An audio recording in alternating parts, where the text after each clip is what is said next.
我的婆婆李春梅对我充满敌意，明知我不吃辣的情况下，做了一桌子辣菜。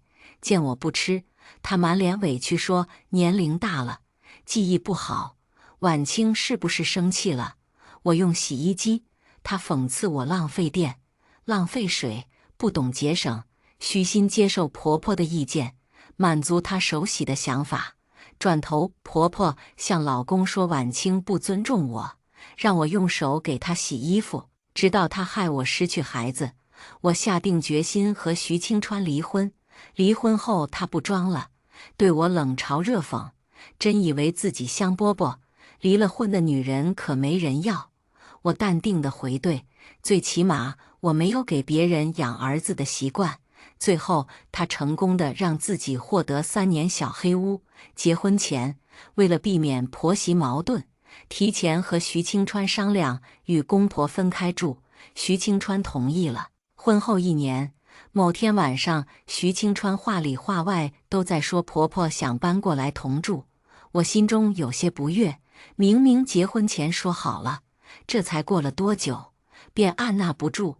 他看出我眼中的拒绝，表情无奈。妈说我们2个人上班忙，她过来可以帮忙。我淡淡的看他一眼说：“你还需要照顾。”他把我搂在怀里，语气讨好：“我肯定不需要照顾，不过妈一片好意，我怎么拒绝？”不等我开口，他又向我打包票：“你放心，如果妈过来让你感觉不适了，我立马让她回去。”在徐清川的劝解下，最终同意了，希望能和婆婆和谐相处。然而事与愿违，我和婆婆说过我不吃辣，但每次吃饭时，总能发现饭菜中有我不吃的辣椒和蒜，因此我只喝汤，稍作停留后便回房间。徐清川在一旁倒吃得津津有味。每当此时，婆婆总是一脸委屈地坐在徐清川身边，轻轻拽着他的衣服，小声自责：“是不是我做错了？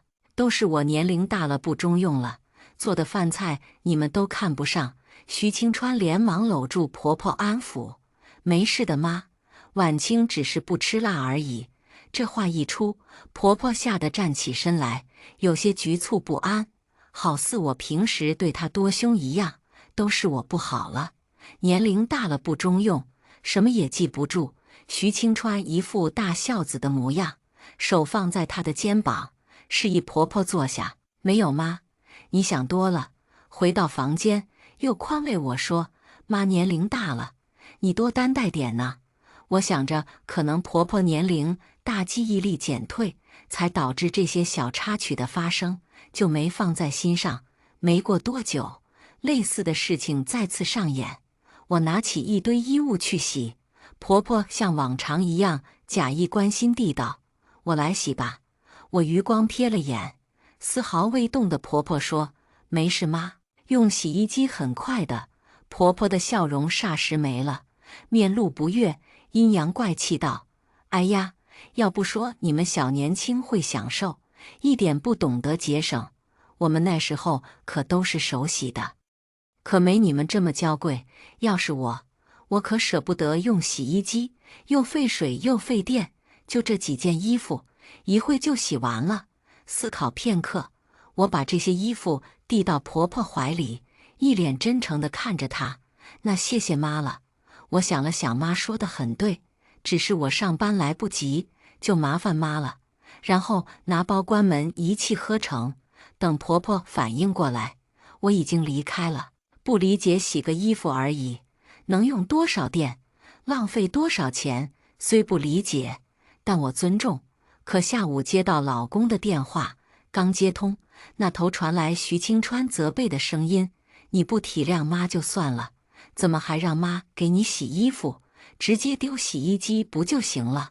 我看了眼手机，无辜道：“我给妈说用洗衣机，但妈想给你省钱，我也没办法。”徐清川沉默了好一会儿，说：“那你也不能让妈给你洗呀。妈刚刚给我打电话说腰不小心闪了一下，没法洗衣服。”我挑挑眉，淡淡道：“没事，你让妈好好休息，衣服我回去再洗。刚挂断电话，公公也给我发了消息：婉清啊，你要工作忙，直接用洗衣机。你妈腰不太好，别让她用手洗了。这字里行间充满了对我的指责和不满。此刻我算是明白了，原来婆婆是个擅长演戏的绿茶呀。一进门看见婆婆躺在徐清川腿上，她在给婆婆揉腰，姿势有些许亲昵，但我并未过多在意。视线移到卫生间，老公的衣服洗了，我的还在原处。婆婆的腰似乎闪得刚刚好，刚回神，听到婆婆可怜巴巴地说：“哎呦，婉清啊，今天我的腰不小心闪了，你的衣服等我明天再洗。”这话可把徐清川心疼坏了，连忙道：“妈，这你就别管了，一会丢洗衣机就行。”婆婆小心翼翼地望向我，那婉清不会生气吧？这语言表达，我敢生气吗？我露出一个标准微笑，当然不会了。然后转身回到房间，因为再晚一点，我怕绷不住。和徐清川结婚的主要原因是他家里和谐有爱的氛围是我喜欢的，但现在看来，似乎隐藏着一些我不了解的秘密。公公对婆婆的话言听计从，只要不过分，都可以忍受。徐清川则是被婆婆的绿茶技巧牢牢拿捏。睡前，徐清川与我谈起婆婆的事情，希望我能多体谅婆婆，毕竟婆婆把她养大不容易。要不然，让妈回去吧。我歪头看着他，试探开口。徐清川一听就炸了，语气有点冲：“什么意思？我说你一下，你就赶妈走？”我坐直身体，直视他的眼睛，似笑非笑。当初也不知道是谁承诺的，我不适应就让妈回去，现在倒成我不对了。他一时语塞，我缓和语气：“我也不是非让妈回去。主要是妈腰闪了，咱俩上班也照顾不了她，回家有爸照顾，妈还能串门唠嗑。”徐清川若有所思道：“行，那明天我和妈说一下。”次日一早，徐清川与婆婆讨论她回老家的事情，然而刚触及话题，婆婆便流露出满腹委屈的神情：“哎呦，妈这把老骨头怕是帮不了你们了。”婆婆的语气中带着一丝哀伤：“你们这是嫌弃我，赶我走，让街坊邻居怎么看我？我没有功劳也有苦劳啊！”说到动情之处，眼泪竟真的掉了下来。徐清川见状，不禁有些手足无措：“妈，你别哭了，我们不让你回去，行吗？”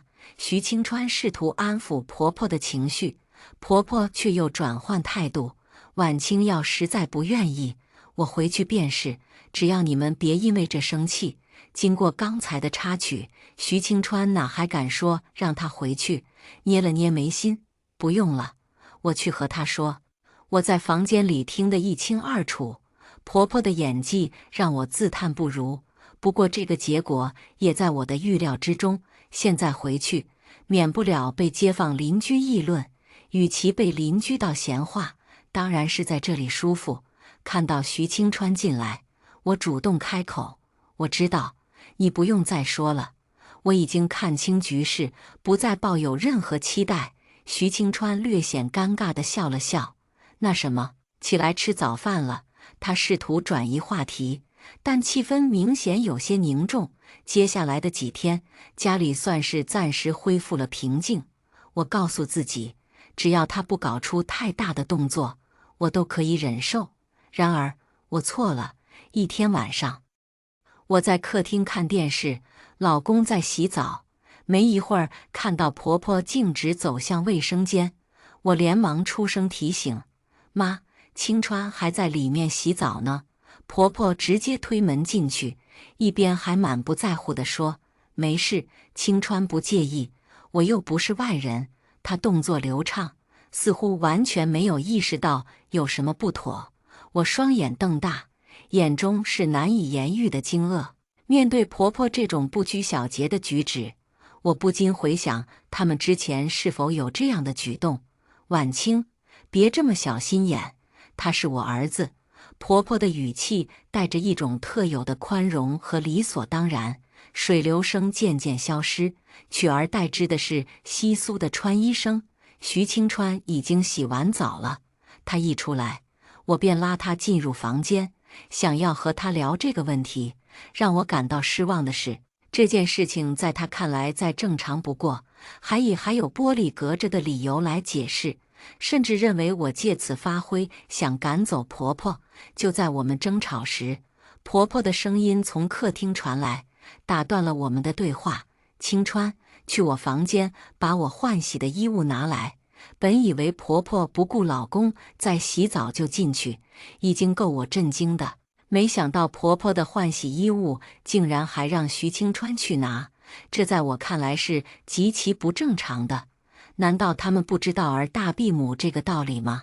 我看着徐清川把衣物递给婆婆后，她连卫生间门都不关，当着儿子的面穿衣服。那一瞬间，我的脑中仿佛炸出一道惊雷，双眼不自觉瞪大，不敢相信看到的。这种亲密无间的举动超出了我对母子关系的理解。徐清川对此习以为常，他的脸上没有任何异样的表情。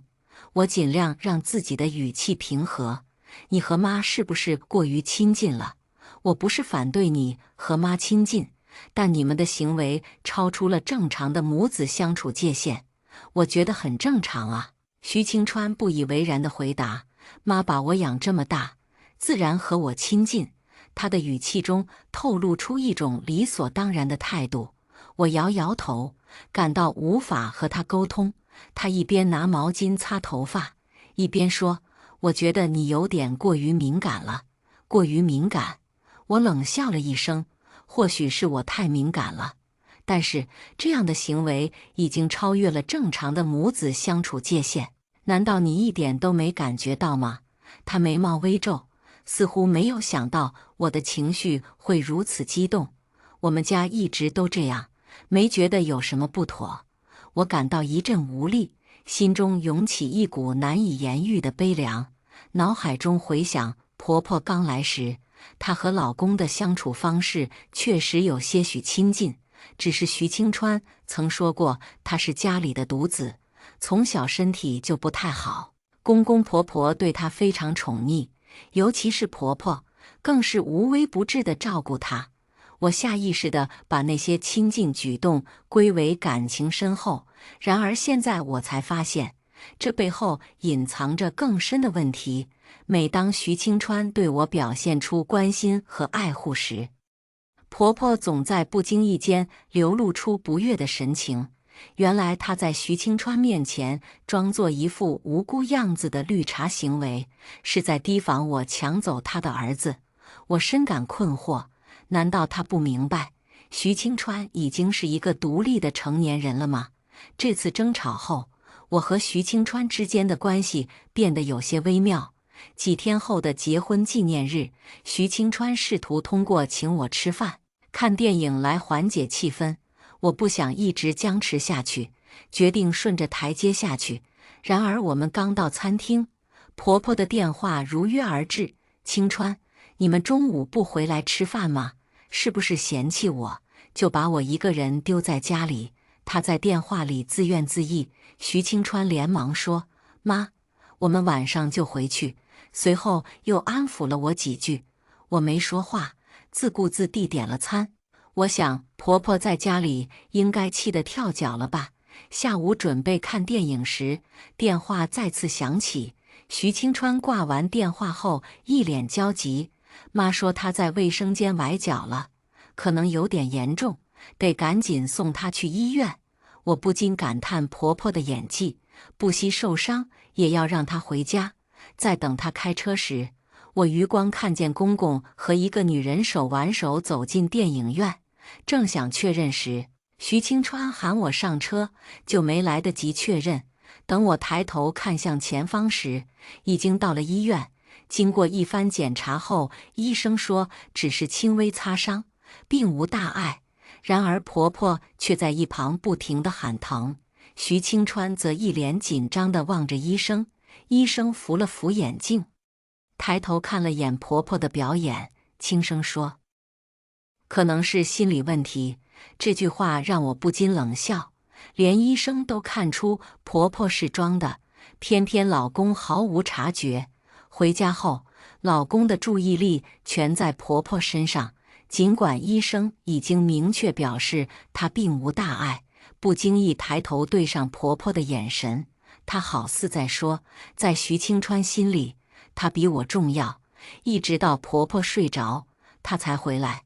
明眼人能看出的谎言，蒙在鼓里的却怎么也看不见。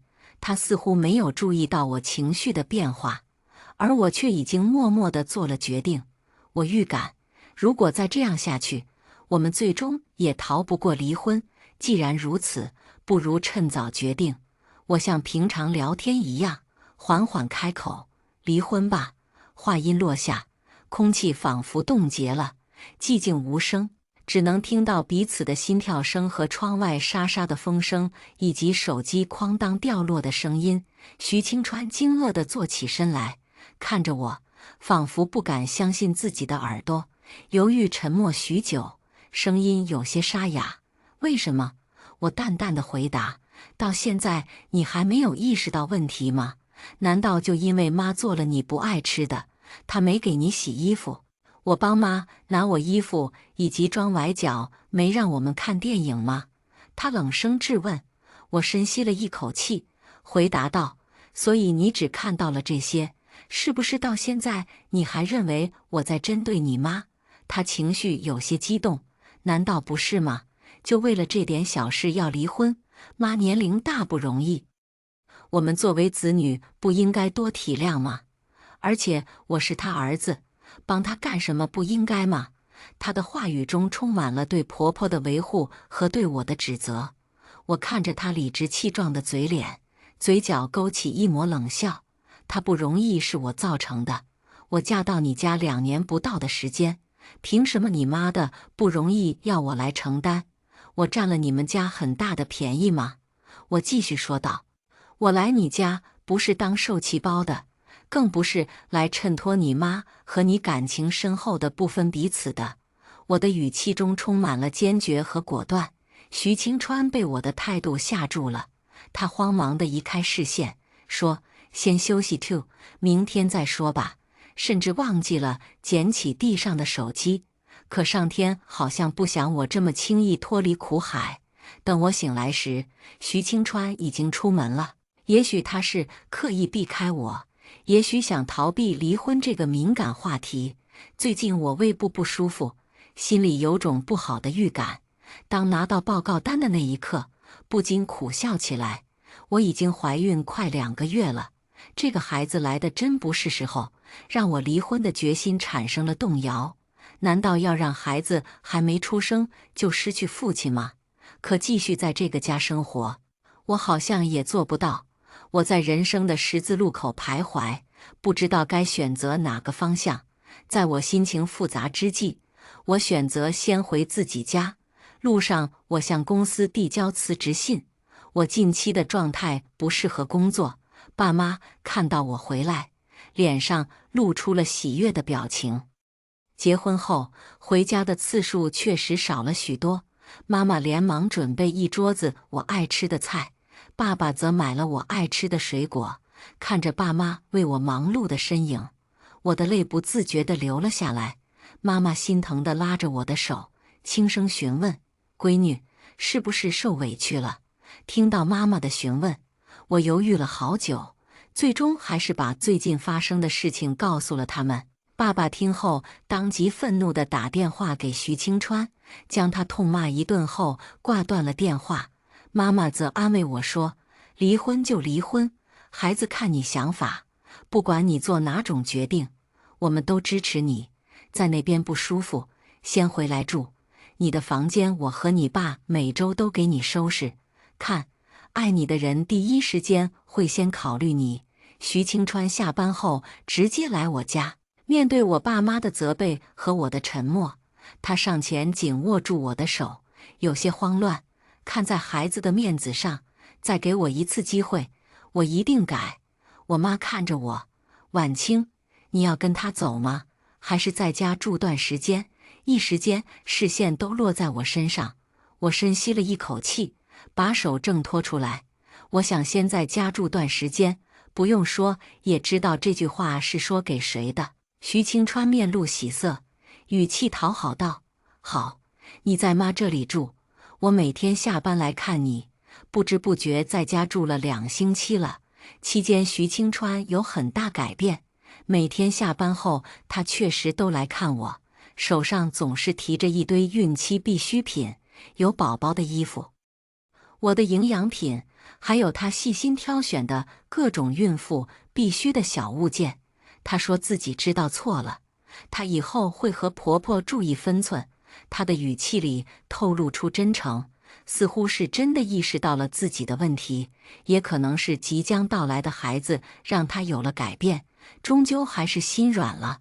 毕竟从大学到现在快7年的感情，不是说放下就能放下的。长时间住在我家也不是办法，有些问题迟早的面对。回到家，徐清川应该提前和婆婆交流过了。看徐清川对我很照顾的样子，即使心中不满，但表面看起来很高兴。他走上前来，假模假样的关心道：“婉清啊，怀孕后身体还好吧？有没有哪里不舒服？”这样的关心让不了解我们关系的人看了都会觉得这婆婆多么贴心，但是只有我清楚，我在家住的时间里，婆婆连一个关心的电话都没有打过，更别说亲自看望我了。中午徐清川做了好几道菜，其中还有我怀孕后特别喜欢的辣菜。徐清川连忙帮我拉开凳子。婆婆看到了这一切，似乎在她的面前需要表现得更好一些。她立刻开口说道：“婉清不吃辣，你还做辣菜。”徐清川则耐心地解释：“婉清怀孕后口味变了许多，现在爱吃辣，但是她不能闻鸡汤的味道，一闻就吐。”婆婆眸光微闪，点头表示知道了。接下来徐清川劝我多吃一些营养均衡的食物，我微微一笑，没有多说什么。午睡醒来，发现公公和姨妈已经来到了家里。我想过公公会来，但我没想到他和姨妈一起来。公公和姨妈的相处，不由得让我想起电影院那次。难道上次那个女人是姨妈？姨妈的脸上洋溢着慈祥的笑容，看着我时，语气温柔而关切：“婉清辛苦了，怀孕很不容易，多照顾点自己。”关心的语气好像我是她儿媳一样。我笑着点头回应，公公则在旁边搭腔道：“你姨妈说的对，怀孕了多吃些营养的东西滋补身体。”他边说边把带来的营养品放在一旁，然后熟练地将鱼和排骨拿到厨房。婆婆看到他们第一时间先关心我，眸底闪过厌恶。我抬头看去，婆婆已经移开了视线，恢复往常表情，热情地拉着姨妈唠家常，话里话外的意思：“哎呦，怀孕这点小事还让你跑一趟，来就行了，还拿东西。”姨妈看到我还在旁边，说道：“婉清，你要累了就回房间休息，不用陪我们。”我点点头：“好，妈，那你和姨妈先聊着。”然后我起身回到了卧室。卧室里，我脑海中浮现出刚才婆婆的眼神，还有公公和姨妈的关系。听到客厅里婆婆和姨妈的交谈声，婆婆埋怨说我在中间离间他们母子感情，怀孕后什么都让清川做。姨妈眸光微闪，劝解道：“姐，清川也当爸了，你确实要和清川注意分寸。”公公也站在姨妈那边，带着些许指责：“你也是，我说你多少次了？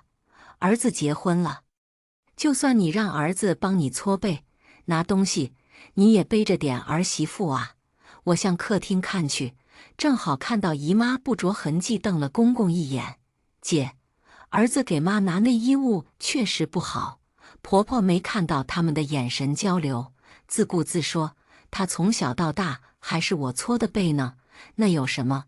我是他妈，这句话两个人都没有回应她的话，婆婆也不在意，不断诉说着在这里的辛劳和所受的委屈。姨妈拍拍她肩膀，安慰：“好了姐，我和姐夫刚来，你打算一直抱怨着吗？”婆婆也顾不上诉苦，抹了抹眼角不存在的泪，起身说：“你来了，我肯定给你准备你爱吃的。我这婆婆对我不好，对她妹妹实打实的好。听徐清川说，婆婆和姨妈是双胞胎，婆婆叫李春梅，姨妈叫李秀梅。姨妈从小身体不好，年轻时丈夫就没了，连孩子也没留下。婆婆心疼自己妹妹，经常把她接过来照顾，怕她孤单。姨妈也把她当亲儿子疼。他们家和姨妈关系很好，现在看来另有隐情。中午吃完饭后，把公公他们送走，婆婆回屋午睡。我走到楼下散步时，看到公公他们在花园处停下说话，出于好奇，走上前偷听。姨妈正在指责公公：“我们清川都结婚了，姐怎么还不注意分寸？小时候我都不说了。”公公把姨妈搂在怀里，安慰道：“你姐她习惯了，清川一个大男人又不吃亏。”接下来的话让我更为震惊了。听到他说清川是他的孩子时，我真想说清川是我的孩子。姨妈的语气中带着些许哽咽，公公则沉默了一会儿才说：“秀梅，是我对不起你呀。”两个人互诉衷情后，并肩离去。我难以平复这复杂的心情。原来徐清川是公公和姨妈的儿子，而婆婆养了这么多年的儿子，居然是自己的老公和妹妹的孩子。这个消息对我来说，比老公洗澡，婆婆直接进去还让我震惊。回到房间，为了证实，我拿婆婆和徐清川的头发去做了亲子鉴定。等徐清川回来，看到我呆坐在椅子上，轻推了我一下，询问我怎么了。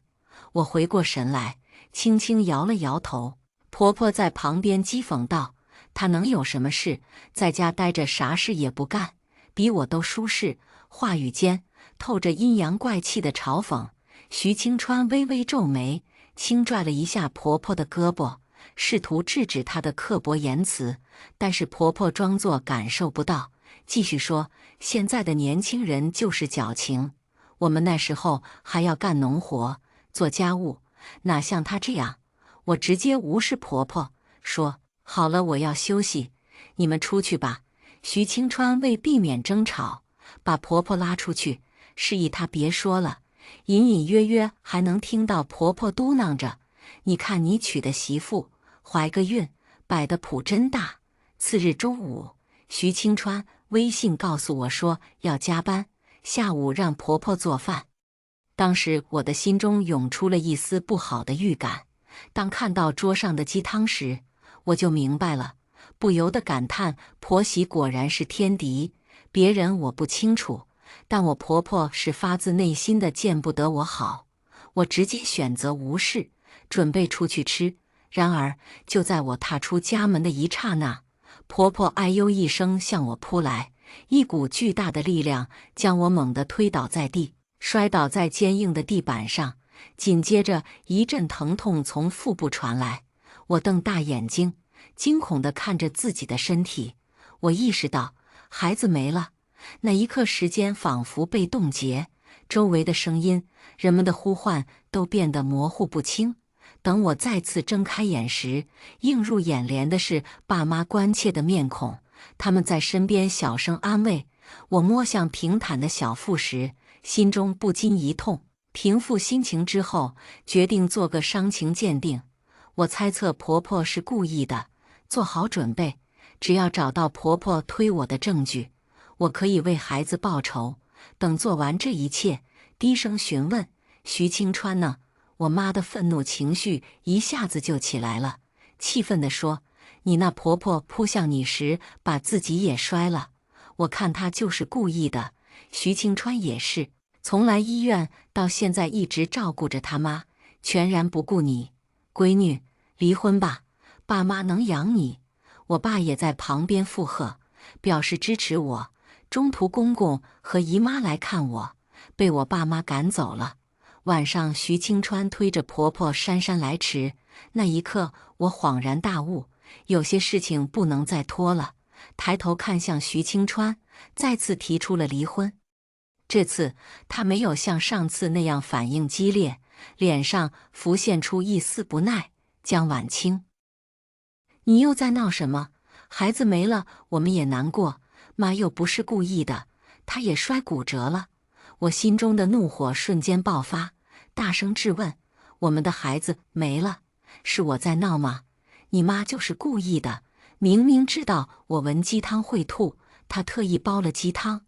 明明知道我怀孕了，她还想拽我，都是因为她，都是她把我们的孩子害了。婆婆坐在轮椅上，拉着徐清川的衣服，耷拉着脑袋，一抽一抽地说：妈真不是故意的。晚清这样想，我不怪她，她刚失去孩子，我理解。她的声音微弱而无力。徐清川无法忍受自己的妈妈被这样指责，他说道：江晚清，你怎么能这样想我妈？是不是有点太过分了？离婚就离婚。他的语气坚决而冷漠。说完，推着婆婆离开了。我和徐清川迅速地办理了离婚手续。在等待冷静期的这1个月里，我不断地回想起这段感情。在徐清川心中，他永远相信他妈妈，我永远排在最后。出院时，我拿到了鉴定报告，上面显示两人确实不是母子关系。突然很好奇，他要知道姨妈才是他的妈妈会是什么反应。很快1个月的时间就到了。领离婚证那天，徐清川身边站着一个年轻的小姑娘，她抚摸着自己的肚子，挑衅地对我说：哼，算你识相，你根本配不上清川哥哥。她的声音中透着一股轻蔑和不屑，视线扫过他的肚子，看向他问：你是？他似乎觉得这是炫耀的机会，昂首挺胸地说：我叫李月，是清川哥哥真正爱的人。他的语气中透着一种傲慢和得意。我冷笑一声，平静地回应他：是吗？真爱不好说，不过像你们这么恶心的，倒是第一次见。他被我的话激怒了，脸涨得通红。你，清川哥哥，你看他。他转向徐清川，眼中带着求助和委屈。徐清川皱着眉，沉声道：江晚清，有必要说这么难听吗？他还小。我语气中带着一丝讽刺地说：你也知道他还小啊。他的脸色立马难看起来，想说什么又顾忌身旁的人没有说，拉着身旁的人转身离去。我看着他们的背影，心中的疑惑得到解答。难怪他不难过，原来他还有另一个孩子。回想起大学时那个温柔的徐清川，我不禁问自己，这个人怎么变得如此陌生？领完离婚证，我前往他的家取属于我的物品，一进门就碰到了我的前婆婆李春梅。她看见我后，双手环抱胸前，带着不屑和嘲讽说：某些人就是看不清现实，真以为自己香饽饽，离了婚的女人可没人要。我没有理会她的冷嘲热讽，只是淡淡的回应：那我也比某些人强，最起码没傻乎乎的养着别人的孩子。你说是吧？这句话一出口，李春梅顿时愣住。你这是什么意思？她以一种充满质疑的语气大声质问。我没有回答她的问题，只是将亲子鉴定递到她的面前。她看着这份报告，脸色瞬间变得苍白无比，她的双唇颤抖，仿佛无法接受眼前的现实。这怎么可能？她结结巴巴地问道，声音里透露出深深的不可思议。我凑近她的耳边，小声道：怎么不可能？而且我还知道他是谁的孩子，这就打击到他了。最为劲爆的我还没说呢。我后退一步，看着他的表情，一字一句地说道：你用心培养的孩子，可是你老公和妹妹的。闻言，他整个人仿佛被击中一般，瘫坐在地上，鉴定报告从他的手中滑落，静静地躺在地板上。而他的脸色苍白如纸，眼中的震惊与恐惧交织在一起。这样劲爆的消息怎么能不告诉徐清川呢？江晚清，你发的是什么意思？紧接着我的电话响起，是徐清川的声音。我轻描淡写的回答：你要不相信，回去问问，一切都清楚了。下午时分，徐清川匆匆赶回家，恰好碰到他的母亲。两人的目光在空气中交织，默默地达成一致。路上，徐清川一直偷偷地观察他的反应，试图开口，都被李春梅打断了。对李春梅来说，她从小到大捧在手心里的宝贝，现在却被告知他不是自己的儿子。更让李春梅难以接受的是，她辛辛苦苦养了26年的儿子，居然是她老公和妹妹的孩子。这个消息将她原本以为幸福美满的家庭击得支离破碎。当他们晚上到达家门口时，两个人都显得格外沉默。咚咚咚的敲门，却无人应答。轻轻旋转钥匙，发出咔嚓一声，院子的门被打开了。院子里静悄悄的，只有卧室的窗户透出微弱的灯光。推开门，床上的人被突如其来的声响惊醒，慌乱地用被子遮住身体。当他的视线与李春梅相遇时，他明显愣住了。徐爸很快收拾好表情，率先打破沉默：“你们怎么回来了？”李春梅快步上前，刚要伸出的手被徐爸紧张地拦住。他的眼神在他们身上流转，语气中带着几分尖锐和悲愤：“你们对得起我吗？一个是我的丈夫，另一个是我最疼爱的妹妹。你们让我养着孩子，把我当傻子一样骗。”他的话语像针一样刺入妹妹的心中，她低着头，仿佛在承受着所有的指责。他的沉默和低姿态更像是在火上浇油，让李春梅的情绪更加激动。一时间，家中充满了火药味。趁徐爸稍不留神的一瞬间，李春梅猛地扑向他的妹妹进行厮打。徐清川见状，连忙上前，想要拉开两个大人，但却陷入了更为混乱的局势之中，争吵愈演愈烈。一旁的徐清川虽然心里如被石头压住一般沉重，但只能眼睁睁地看着这场即将失控的争吵，终于在激烈的撕扯中把李春梅姐妹分开。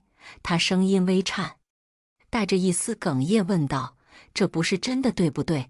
你们在骗我。”“我是妈妈的儿子。”一时间空气凝固，静默良久，李秀梅终于开口说话了：“意外，真的是意外。”声音带着深深的自责和悔恨。然而李春梅却无法平息心中的怒火：“你们可真恶心！现在还勾搭睡在一起，还说什么意外？都是贱人！够了！你闭嘴！”徐爸一巴掌落在李春梅的脸上，两个人互相动起手来。而此刻的徐清川心中早已涌起滔天恨意，他从未想过自己的家庭背后隐藏着如此多的秘密和背叛。一瞬间，场面又混乱起来。徐清川独自一人坐在车里，窗外是模糊的夜色，他仿佛置身于一片无尽的黑暗之中，他的心在沉沦，试图通过逃避来面对现实。凌晨1点。安静的夜晚被电话铃声打破，我睡眼朦胧地接起电话，那边的声音犹如深秋的寒风，冷冽而刺骨。徐清川的声音带着几分阴沉和怒意：“江晚清，你只是失去孩子，为什么要把我家毁了？你满意了吧？你成功了。”听到他的声音，我瞬间清醒过来，心中的寒意一直蔓延，痛到难以呼吸，无法想象他居然说出这么冰冷的话。明明那也是他的孩子，我无法抑制住内心的怒火，脱口而出：“徐清川，你真的没有心？那也是你的孩子。”“是，你说的对，我就是故意的。你的痛苦远比不上我失去孩子的1/1000。说完，冷冷地挂断了电话。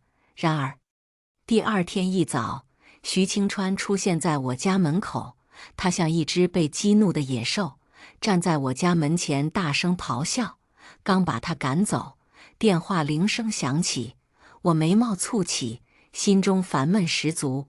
他们家的事情3番5次地打扰我的生活。来电的人是我前婆婆，她的声音中透露出不满和怨恨。你这个贱女人，都是你的错误，你为什么要把这件事情摊开？我当时应该更用力地推你，让你和孩子一起。提到孩子，我眼眶立刻泛红，脸上流露出愤怒，把对话录下。你怎么这样狠心？当时他可是你的孙子，你连自己的孙子都不放过。李春梅听到我痛苦的声音，声音不自知地愉悦起来。不就怀个孕，天天让大家关注你，还挑拨我们母子关系，都是你。想到徐清川时，咬牙切齿地道：可他却不是我的孩子，我的孩子生下来就没了。他们2个人把他们偷生下来的孩子替代我的孩子，我好恨呐，恨你们每一个人。果断地挂断电话，任由那头的声音消失在空气中。我将我们之间的对话录音和伤情鉴定作为证据向警方报案。李春梅因我提供的证据被捕，被判处3年的有期徒刑。四处寻找的证据，竟然自己送上门来，这或许就是所谓的天网恢恢，疏而不漏吧。我并未感到大快人心，更多的是一种释然，为我的孩子讨回一个公道。不久后，我从父母的口中得知了徐清川家里的近况。他的亲生父母受不了被街坊邻居讨论，搬走了，而徐清川直接和家里断了联系，转身去找李月，那个爱他怀有他孩子的女人。然而，他找到的李月却让他大失所望。他发现李月对他的态度变得十分不屑。当徐清川提到他们的孩子时，李月更是直接揭露了一个令人震惊的真相：他们的孩子并不是徐清川的。这个消息如同一道闪电，击中了徐清川的心。他无法相信这一切是真的，他感觉自己被背叛、被欺骗。在接连的打击下，徐清川整个人都崩溃了，他的工作状态受到了严重的影响。公司最终决定辞退他，他每天只是在家里买醉、喝酒，试图用酒精来麻醉自己，逃避现实。当我听到这一切的时候，我只是淡淡的笑了笑，心想这就是报应吧。而我却在经历过这一切之后，重新回到了工作岗位上，全身心地投入到工作中。我的努力得到了领导的赏识。2个月后，我得到了升职加薪的机会。下班的时候，我看到的落日余晖是那么美，我感到轻松和满足。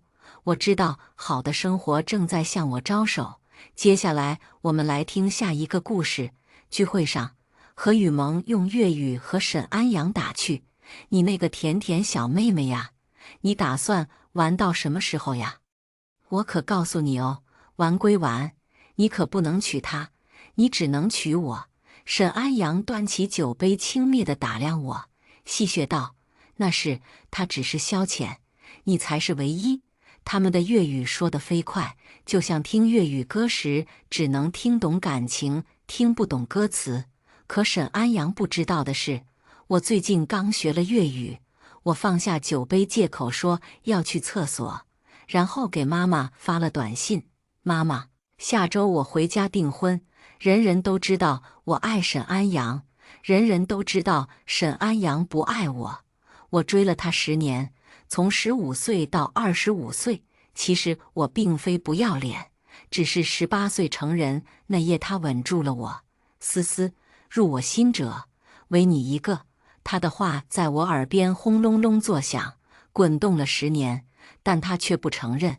后来的许多次我逼问他，他总是借口说喝醉了酒。但那种亲热，那种耳鬓厮磨，他准确叫出了我的名字，绝不是喝醉酒。我总是告诉自己，他还没玩够，男人会收心的。我等了10年，此时此刻不想等了。今晚的饭局我本不想来，因为会见到何雨萌。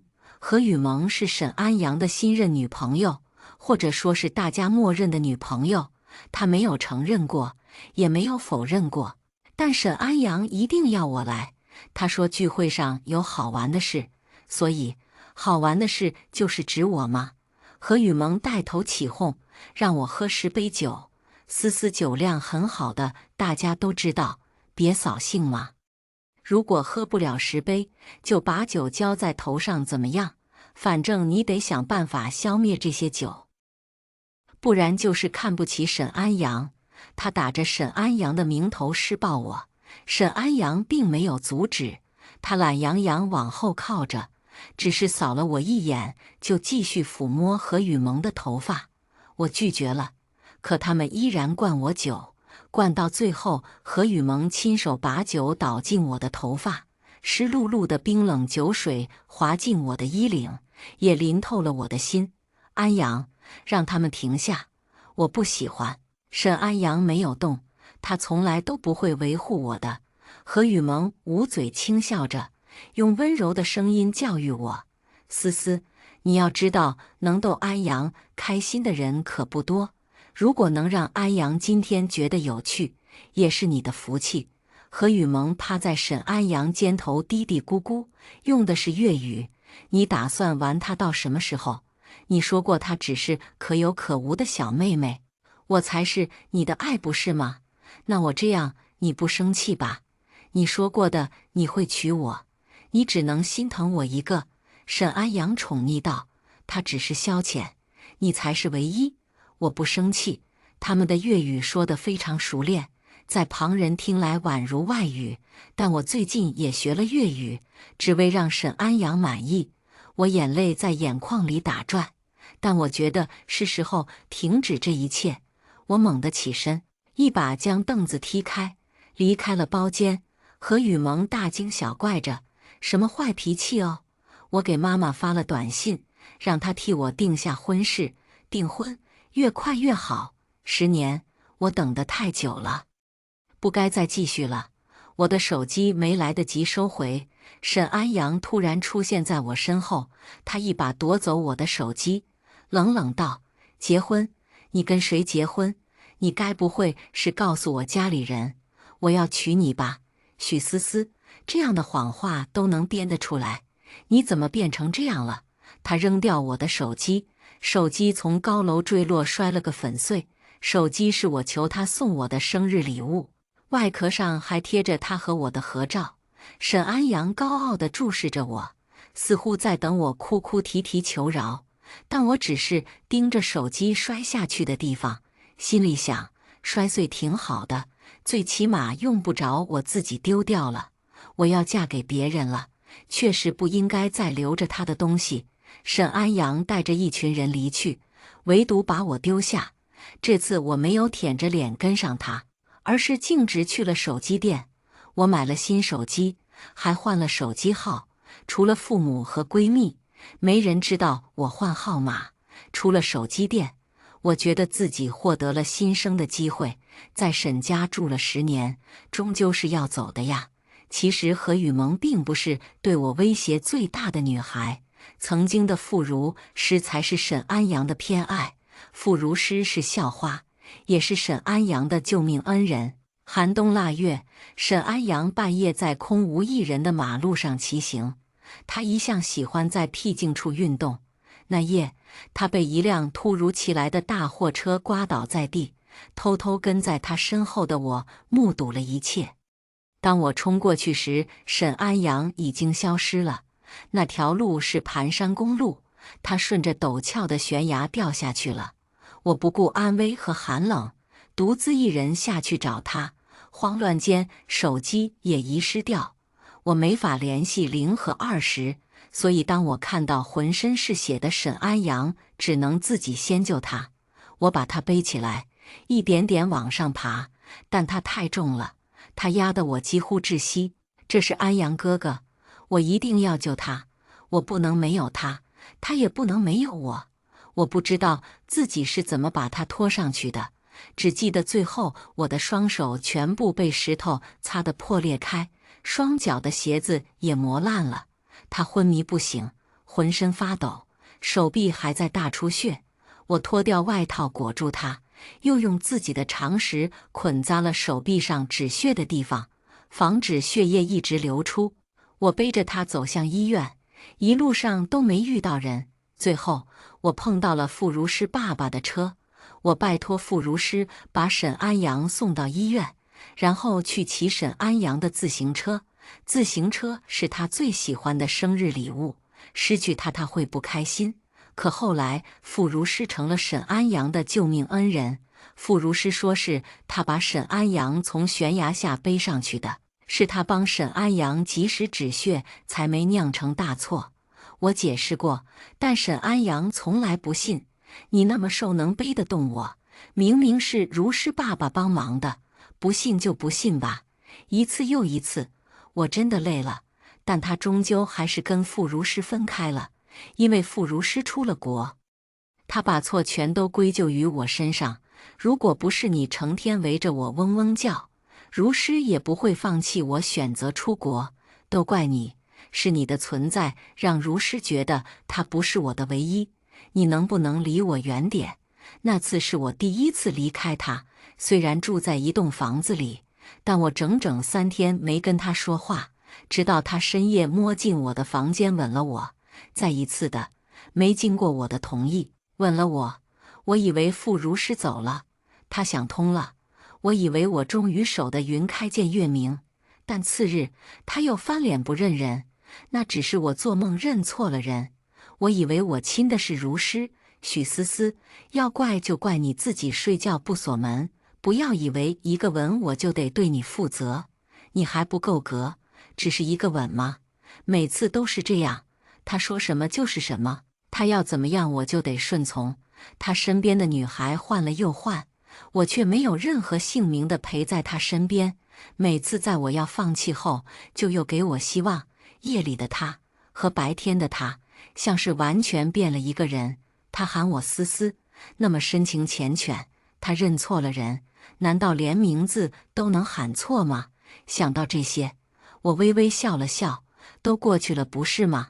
年少时轻狂的迷恋，其实什么都不是。回到沈家后，我收拾了行李，看到我拎着行李箱，沈安阳眼里只有不耐烦。许思思，戏演够了吗？你舍得离开我，真的很无聊。10年了，你不累吗？我自顾自地收拾东西，一句话没说。这时，沈安阳的妈妈走了过来，她一向对我很温柔。思思，听说你1周后就要订婚了是吗？你妈妈晚上刚告诉我的。我点了点头，身边的沈安阳却直接从楼梯上摔了下去，惊讶使他忘记了一切。他一脚踩空坐在地上。不可能！沈安阳诧异地看着他妈妈。妈，我不要和思思结婚，我不可能跟他订婚。我知道你们都想撮合我和他，但他跟我不搭，我不喜欢他。你们能不能不要替我做决定？还1周后，你们要这么逼我，我就是死也不跟他订婚，绝不！我想告诉他，新郎不是他，可他只顾自己嘶吼，根本不听我说话。许思思，你别太过分，经过我同意了吗？你就要跟我订婚？我告诉你，你再怎么在家长那里卖乖都没用，你控制不了我的人身自由。疯子，都是疯子，烦死了！沈安阳夺门而出，留下我和沈母面面相觑。见我收拾行李，沈母已经察觉到了所有。安阳他没有福气。哎，阿姨，您别叹气，缘分天注定。安阳跟我没有缘分。沈母的声音近乎哽咽，只能点着头同意。顾家双亲都是好人，顾晨也是好孩子，你会幸福的。话说，你还没见过顾晨吧？没有呢，打算明天见一下。我们1周后订婚，但明天才见第1次面。次日，顾晨按照父母的安排跟我碰了面，见到他我并没有什么波澜。他很帅，但我已经爱不起来了。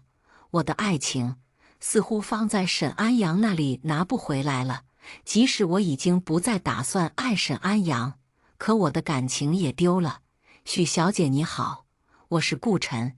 如果不是我突然来了例假，我们原本可以礼貌用饭交谈，感觉到失路时已经晚了。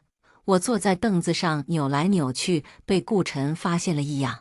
你有痔疮？我一口水差点喷到他脸上。没有，我只是……我红了脸。顾晨露出理解的表情，他站起来脱下外套，打算给我系上。我也配合地站了起来。就在此时，沈安阳推门而入，正好看到了脏着裙子的我。许思思，沈安阳破口大骂：“你是不是有病？”顾晨皱起了眉头，好看的脸显得很困惑，立刻站起来维护我：“有点风度好吗？为什么这么骂一个女孩子？”沈安阳看到顾晨的动作，眼睛都气红了。他扭曲着一张俊脸，眼中的妒意快地一闪而过。你他妈的顶着一屁股血在这里做什么？勾搭男人吗？来例假了都忍不住吗？你是不是神经病？我还没反应，顾晨先生气了。他沉下脸，我看有病的是你。女孩子的例假不由人做主，就像你那狗嘴里吐不出象牙，也不由你做主。你他妈！沈安阳突然暴怒，嫉妒和愤怒让他失了理智，一拳就要朝顾晨打去。好啊，许思思，你这么快就勾搭上别的男人了，以为这样就能逼我就范吗？我告诉你，我是不会和你结婚的。顾晨护着我一把躲开，有些困惑地看他一眼。要和思思结婚的是我。沈安阳愣了下，但马上反应过来，他眼神冷冷地看着顾晨放在我肩头的手臂上。许思思，找这么个演员多少钱？你怎么这么贱呢？来例假了也不消停，真这么爱我呀？10年了还不放过我？听到这些肮脏的侮辱，我并不惊讶，这不是他第一次这样侮辱我了。还上学时，有一次体育课我也是来了例假，我去跟体育老师请假，正好碰到沈安阳带着一帮男生打篮球，看到弄脏了裤子的我，沈安阳大声地说：“许思思，你都多大了呀，还不知道带卫生巾？一到体育课就请假，你是不是想借机接近体育老师？听说女人来月经时都会发情，真的假的呀？”当时的我差点哭出来，红着脸站在原地不敢再动。那群男生跟着他一起哈哈大笑，讨论着我对沈安阳死皮赖脸的追求。沈安阳，他天天缠着你，你到底有没有动心啊？哎呀，她就是个黄毛丫头，发育都没发育，安阳哪里看得上啊？他还以为拍偶像剧呢，以为跟安阳住一起就能嫁给他。那是我第一次明白什么叫羞辱，青春期女孩的自尊被他们放在舌尖上肆意践踏。所以这次我不准备再承受这种侮辱了。过去是我活该，我眼瞎，我自找的。今天我一定要让沈安阳后悔这样对我。沈安阳歪着头抱着胳膊向我走来，我没有犹豫走上前，直接甩了他一个耳光。啪！这是认识他的10年里，我第一次反抗他。沈安阳捂着脸，嘴巴大张着，他的第一反应不是还手，而是去掐自己的大腿。老子该不会在做梦吧？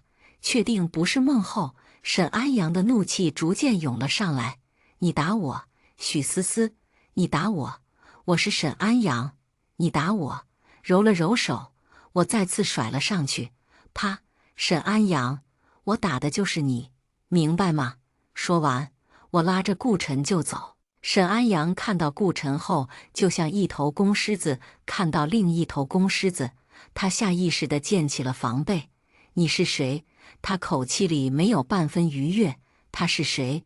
你怎么跟他在一起？他又来逼问我。我没有隐瞒，直接告诉了他实情。顾晨，我未婚夫。沈安阳不屑一顾地坐在凳子上，摆出了教育人的架势。许思思，想让我吃醋，有别的办法，比如你脱光了睡在别人床上，让我抓到，也许我还会气一气；或者你直接怀上别人孩子，挺着大肚子来找我帮忙，也许我会骂骂渣男，玷污了我的小迷妹。但找个帅哥充当未婚夫真的太不够劲了，太无聊了，懂吗？这次都不用我去打他，连顾晨都听不下去，他拉住我，把我护在身后，礼貌又坚定地告诉沈安阳：许思思小姐的确是我未婚妻，她嫁给我不是为了气你，而是因为她爱我。用肮脏的语言侮辱一个女孩，也许你欠缺父母教育，不是吗？沈安阳是吧？我听说过你，还以为你是什么翩翩公子，没想到是个欺负女人的软蛋。顾晨一把搂住我，离开了这里，留下沈安阳傻乎乎回味他的话。可沈安阳依旧不信，他不信我会有别的男人。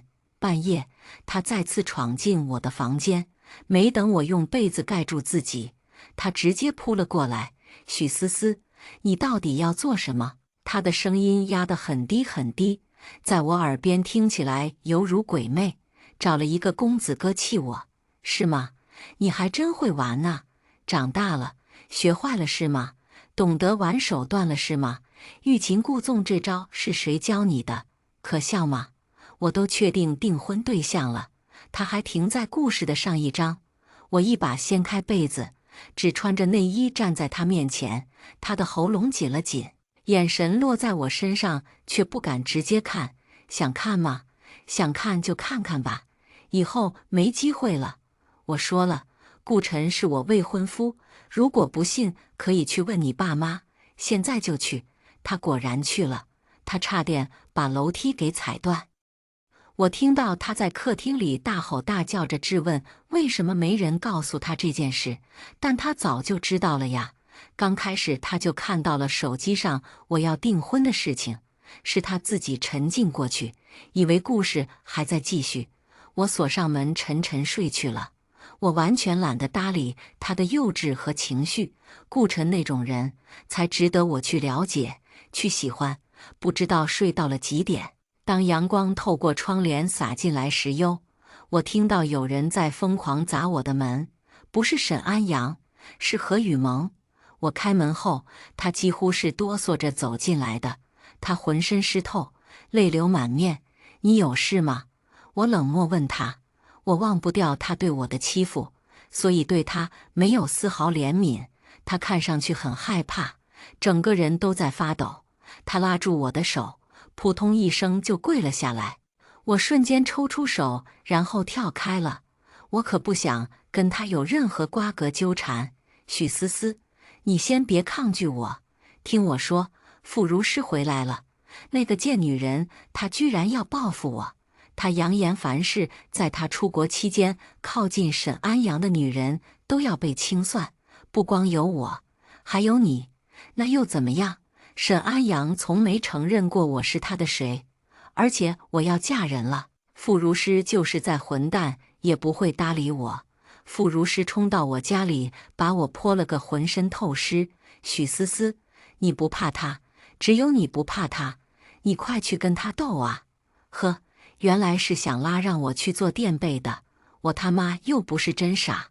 何雨萌，我要结婚了，沈安阳的事从此与我无关，他和傅如诗也跟我无关，懂吗？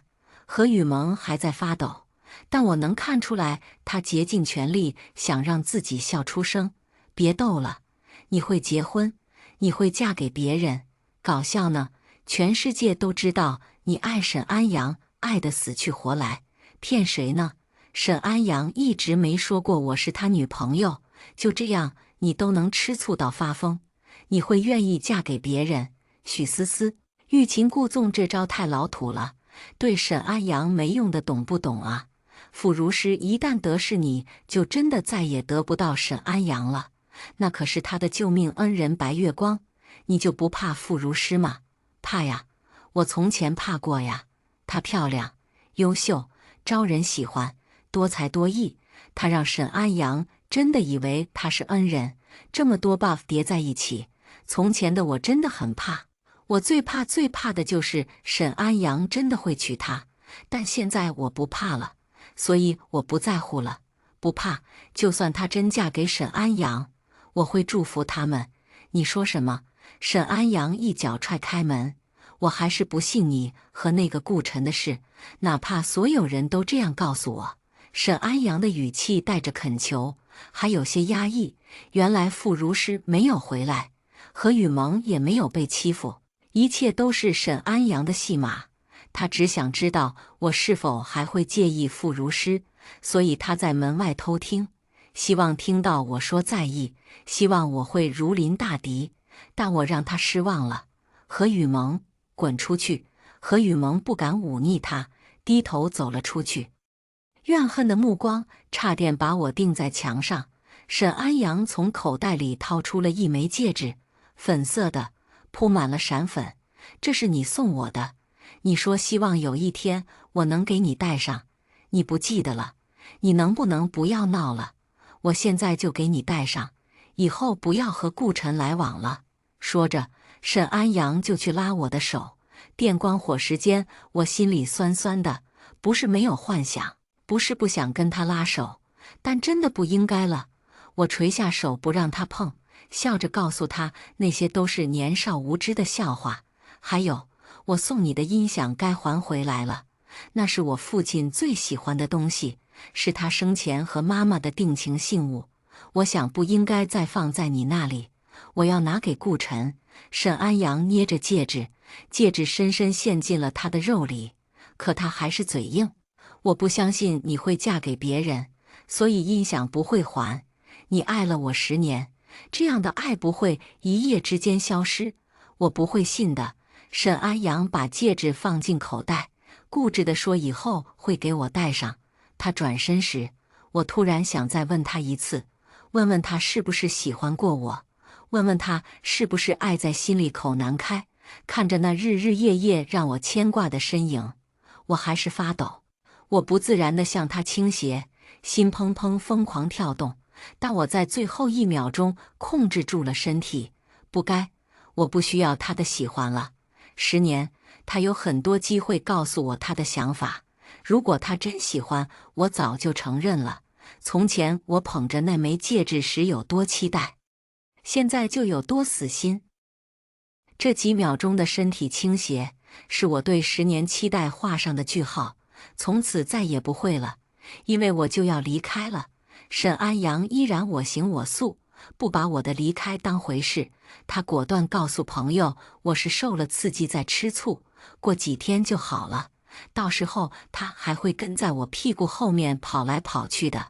这个世界上，他爱了我，就不许爱别人。习惯了，他不是经常耍花样吗？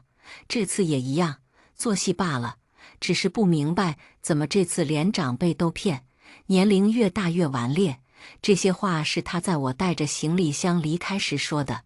沈父沈母拉着我的手嘘寒问暖。思思，因为上学你在我家住了这么多年，又因为你母亲不在国内，我多留了你几年。我是真的喜欢你。我们安阳是个痴傻的，他不懂自己的心。如果阿姨真的很希望你能永远做我的女儿，像亲女儿那样，我们做一家人。可惜，阿姨知道不能阻止你奔向幸福，大胆的去吧，你和顾晨会快乐的。我感激的红了眼眶，沈安阳却以为那是因为我在试探他，故作假哭。看吧看吧，又在装哭装可怜，又来这套。他冷漠地站在远处，甚至不跟我说一句再见。我热情开心地冲他挥手道别，甜甜地说：“安阳哥哥，再见。”跟在他身边的10年里，我总是悲戚地看向他，以为自己很深情。这种神采飞扬的明媚是我少有的。车子开走时，他才开始恍惚。在接到沈安阳的电话时，我在试婚纱，订婚很顺利，剩下的就是结婚了。顾晨给了我所有尊重。订婚仪式很简单，但结婚很隆重。也许是因为初次见面，顾晨维护了我，所以我对他一直很有好感。更何况他帅气逼人，又文质彬彬，我好像开了窍，突然意识到世界上树多的是，不应该在一棵上面吊死。沈安阳是用他父母的手机给我打的电话，因为他根本没有我的新号码。我的微信也已经不回复他消息了。思思，你在哪？我要去见你。做什么？不要结婚，听我的，不要结婚，好吗？你终于相信了呀。我订婚的时候，沈安阳还没相信，他一度以为那是我找的演员来演戏，直到我拜托沈母取走我的音响，他才信了。他知道那东西对我来说多重要。我拨弄着婚纱的裙摆，满不在乎地告诉他我要挂了，让我不要结婚。凭什么？我不但要结婚，还要风风光光的结婚。试完婚纱，我在电视上看到了有关沈安阳的报道，那上面说的是沈家公子的初恋，也就是傅如诗，富家千金跨越千山万水回国追爱，标题挺令人感动的。傅如诗还是选择了回到沈安阳身边，这下沈安阳应该满意了。他有他的傅如诗，就不会再来骚扰我。他觉得那是他的救命恩人，那就觉得吧，只要他们锁死，我就开心。可我没想到，他居然舔着脸带着傅如诗一起来骚扰我。沈安阳是把傅如诗压到我面前的，他声音嘶哑着说：“思思，我现在相信你了，我知道救我的是你了。”他都说了，思思，原谅我的幼稚和天真，原谅我的懦弱，以后你说什么我都相信。你还在我身边好吗？真奇怪，我在了10年他都不要，现在要什么？傅如诗脸色铁青，据说是沈安阳联系他回国的，当初其实是沈安阳甩了他，所以他以为沈安阳要跟他复合，巴巴的就跑回来了。结果沈安阳却是让他这次来个真人版的逼我吃醋表演，他想用傅如诗刺激我。见我对他故意放出来的新闻报道无动于衷，他再也忍不住了。傅如诗不甘心做棋子，争吵间他说出了当年的真相。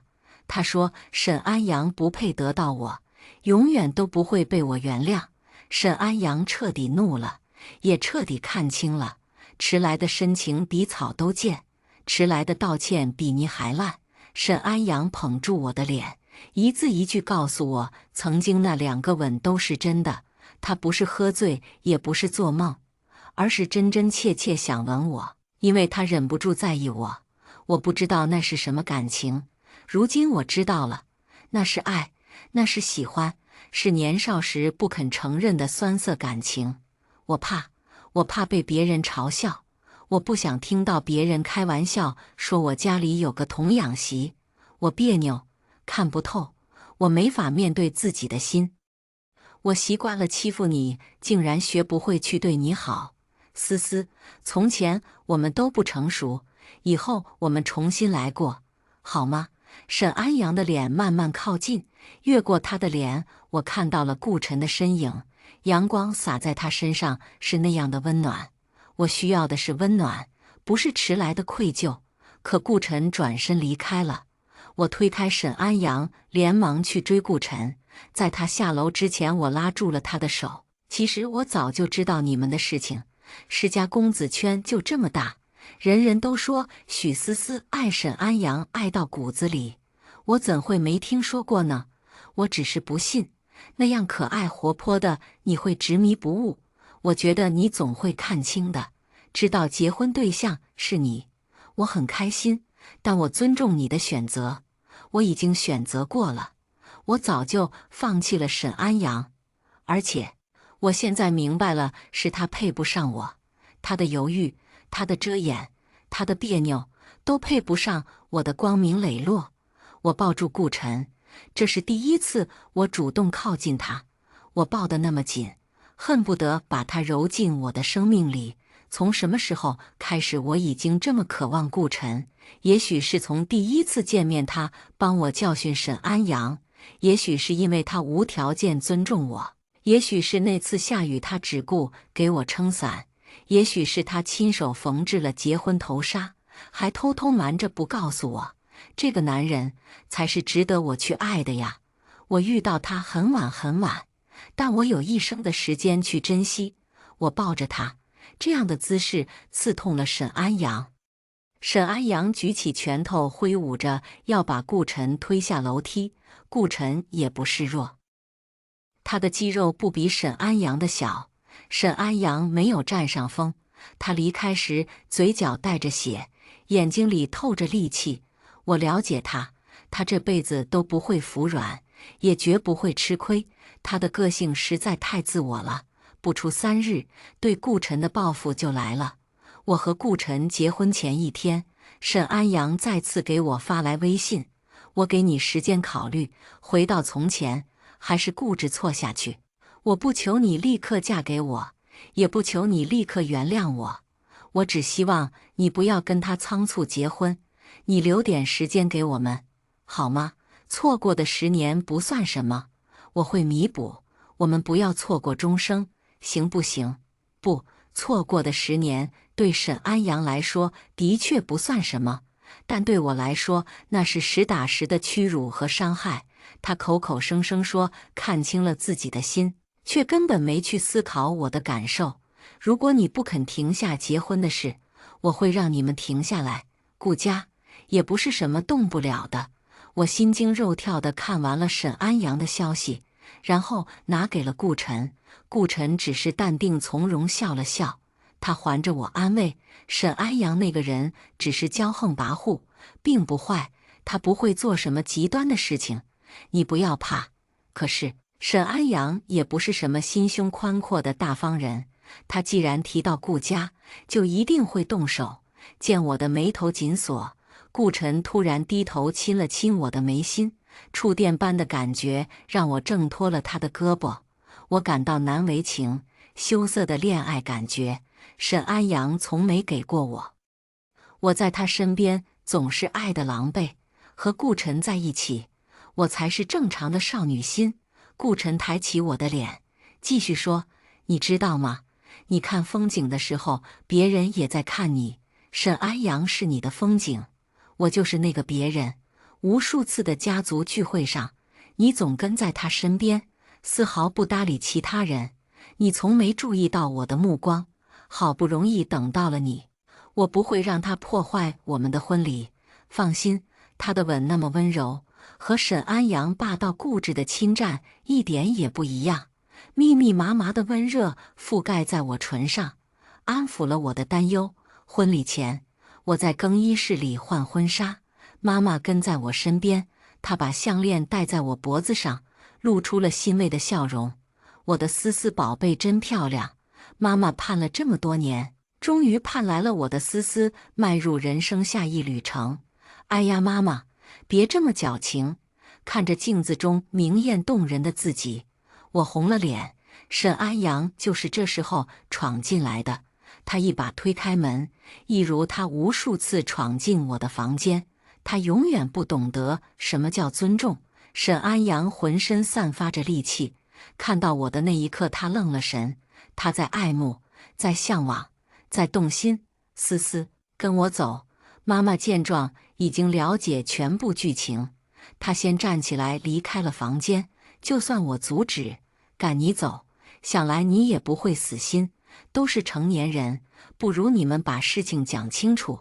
安阳，有些事错过了就是错过了。沈安阳和我单独留在房间里，我坐着，层层叠叠的洁白蕾丝软软包裹着我，华丽的饰品让我熠熠生辉。沈安阳站着，他垂头看我，手指关节在不自然的弯曲。思思，你不肯给我一个机会吗？我说了，我不求你现在立马跟我好，我只想让你不要结婚，不要把我们之间的可能彻底斩断。我给了你10年机会。沈安阳闭上了眼睛，他的嘴巴抿得很紧。我有种不好的预感，沈安阳，你要做什么？你做了什么？思思，还是你了解我呀？我没有做什么，只不过恐怕顾家没有功夫举办婚礼了。顾晨那小子此刻不得不抛下你。就在这时，我听到外面传来了嘈杂声，很多人在走廊上跑来跑去。有一个熟悉的声音向我奔来，是顾晨。顾晨满头大汗，他看到沈安阳时明白了一切。是你做的，是不是你做的？沈安阳还是笑，而且伸手揽住了我。如果你把老婆让给我，我就停手。你疯了，我只想要你老婆而已。可到底发生了什么？沈安阳，你居然把顾家公司大楼点燃了，你是不是脑子进水了？你知道那里面有多少员工正在上班吗？什么？沈安阳他竟然纵火？我不管，我只知道出了这种事，你们全家都得去处理。婚结不成了，只要能阻止你们结婚，我什么都做得出来。顾晨看了看我，认真道：“思思，等我。”然后他离开了。他用最快的速度离开婚礼现场，赶去了公司。我趴在窗户边，紧张地看着外面，所有顾家人都在火急火燎地开车离开这里。思思，你看到了吗？在他心里，公司比你重要。啪！我把沈安阳打了个趔趄。公司里面有人，顾家员工起码有几百人。你怎么敢？你怎么忍心？别说几百人，哪怕只有几个人，顾晨也应该丢下婚礼赶过去。什么都比不上人命关天，你懂吗？否则，曾经我也不会救你。什么都比不上人命。沈安阳说完，我开始换衣服。我已经和顾晨领了证，顾家企业也是我的企业，顾家员工也是我的员工，我也要去帮忙。我要守在顾晨身边，永远永远，直到我离开。沈安阳依然在更衣室里发呆，他好像打算把自己闷死在里面。但是好在沈安阳还有良心，他放火之前把大楼里的人都疏散了，理由是大楼里被人装了炸弹。几百号员工傻傻抬头看着熊熊燃烧的大楼，没有人知道该怎么办。消防车一辆接一辆，可火太大了，一时半会根本灭不掉。我赶到时，顾晨正坐在临时搭建的帐篷里确定人员名单。得知整个公司无人伤亡后，他松了口气。我走过去拉住了他的手：“顾晨，别怕，我在呢。”顾晨抱住我，不停重复着“还好没人出事”。半晌，他向我道歉：“对不起，明明婚礼就要开始了，你起了那么早，化了那么美的妆，你等了那么久，不用抱歉，婚礼什么时候办都可以，安全才是第一位。我懂，如果你为了举办婚礼抛下几百号员工的安危不顾，我才要感觉害怕呢。”看到顾晨和我紧紧相拥，远处的沈安阳像被定在原地。大火还在舔舐着高楼，不断有玻璃、门框等危险物品落下，地面上遍布黑色焦土，人们在哭泣，在后怕，在忙碌。这样的场景下，我和顾晨安静相拥，就像乱世中的一对璧人。此刻，沈安阳才明白自己做了什么。原本他一时冲动，觉得烧大楼没什么的，反正没打算烧死人。但触目惊心，被毁掉的大楼刺激到了他。他突然意识到自己有多蠢，一直以来都是蠢蛋。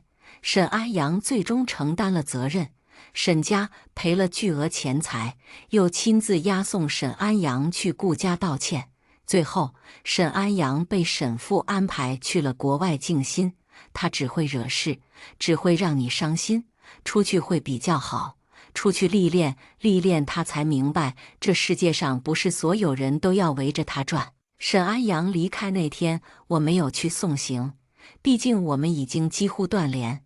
大火之后，他的脑子好像被火刺激清醒了。他跟我道歉，跟顾晨道歉，然后消失了。我和顾晨的婚礼重新举办了。仪式结束后，我才知道那天是沈安阳出国的日子。微信上他的消息静静躺着：许思思，从此你的身边不会再有我了，对不起，为所有的一切。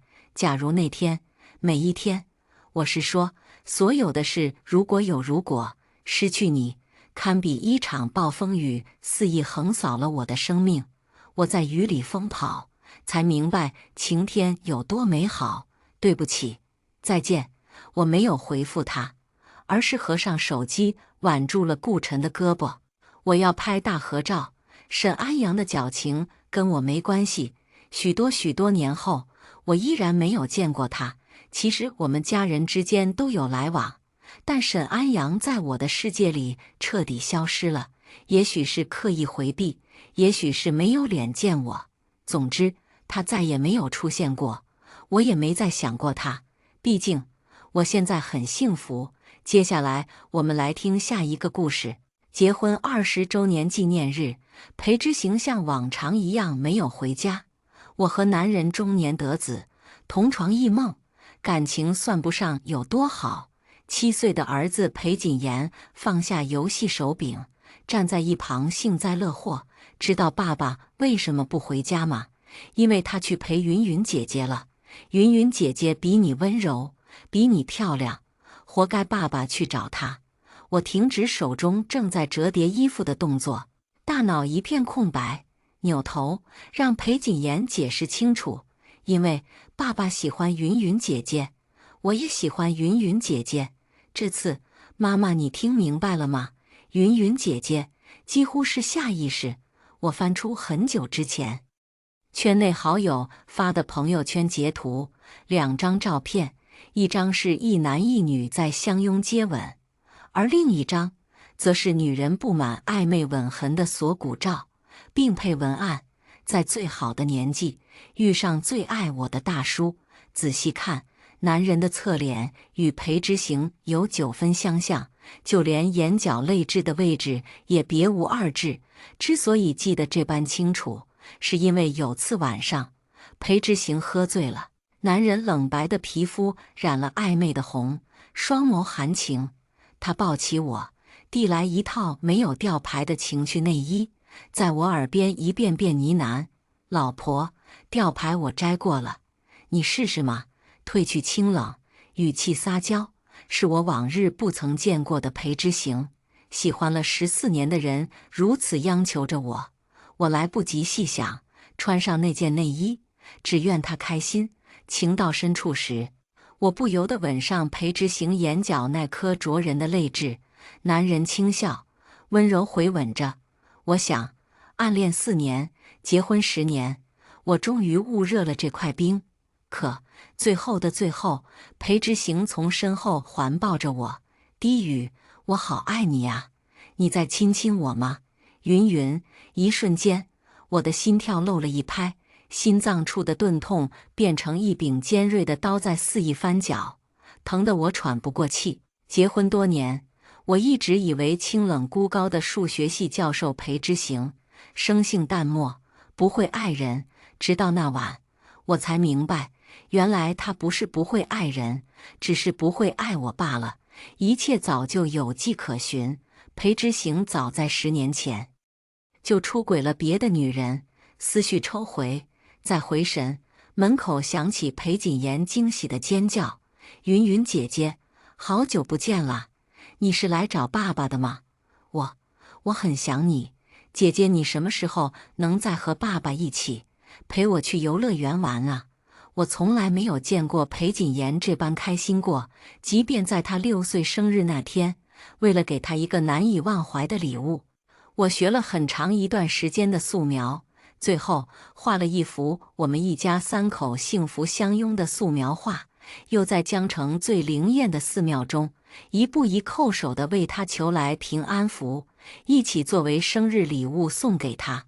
裴谨言也没有露出过如今这般满足的表情。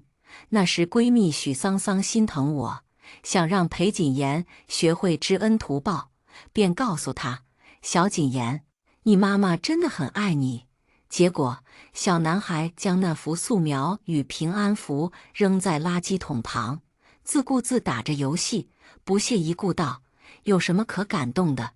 这不是妈妈应该做的吗？我过生日，她本就该哄我高兴。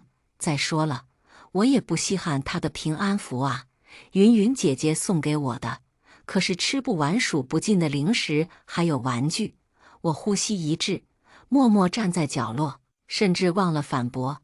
后来那幅素描落了灰，平安符也不知道被丢在了哪里。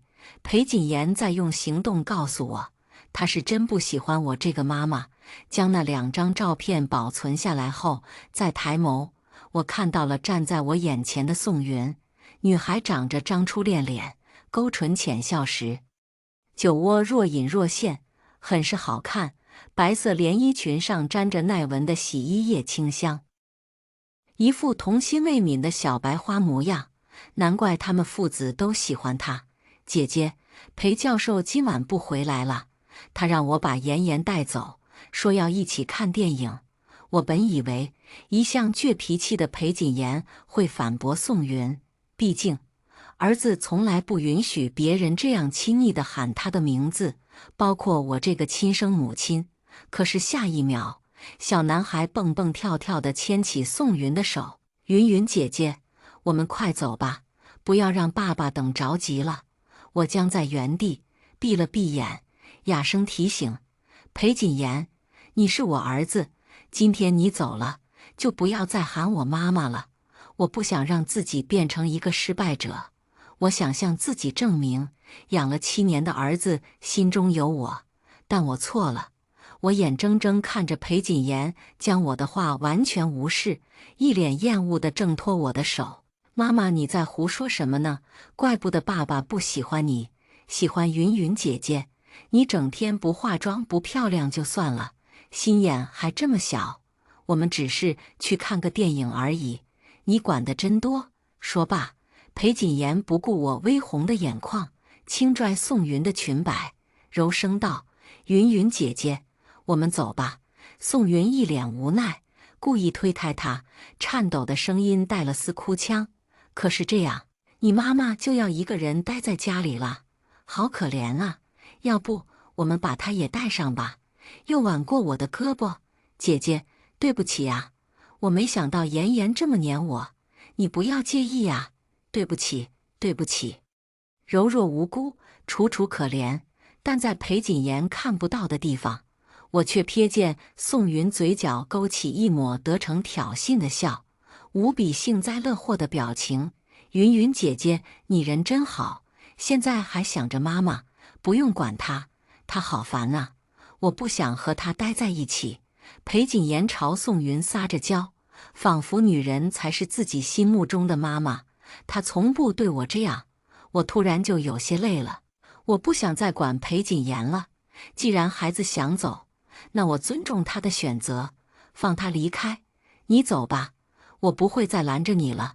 话音刚落，儿子松开宋云的手，露出难以置信的神色，愕然睁大眼睛看向我：“妈妈，你忽然转变态度的样子也太奇怪了，该不会是想着什么法子为难云云姐姐吧？”“我不会为难她，懒得再与他们多费口舌。”我直接将宋云与裴谨言推出门，说了最后一句话：“太掉价了，结婚20周年纪念日，这个本该热闹欢乐、全家幸福的晚上，空荡荡的裴家客厅，徒留我一人。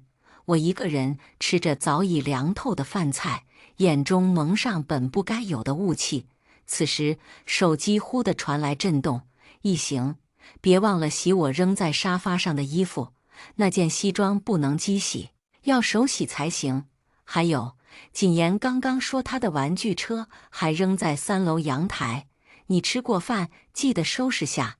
过几天裴氏年会的晚宴你不用来了，我准备带着小助理去。”谨言更喜欢他一些，收到回复，如此熟悉的、充满命令的语气，是裴之行。或许妈妈当初说的都是对的。我不该意气用事，为了能和裴之行在一起，冲动选择远嫁。更不该为了虚无缥缈的爱情，主动放弃多年的亲情与友情。我问自己，为了裴之行这样一个男人，赔上24年的青春，真的值得吗？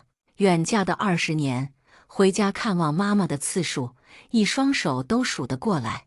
我好像后悔了，我不想再做裴之行的保姆了。我熄灭手机，第一次没有回复他。半夜，裴之行回来了，不过是和宋云一起来的。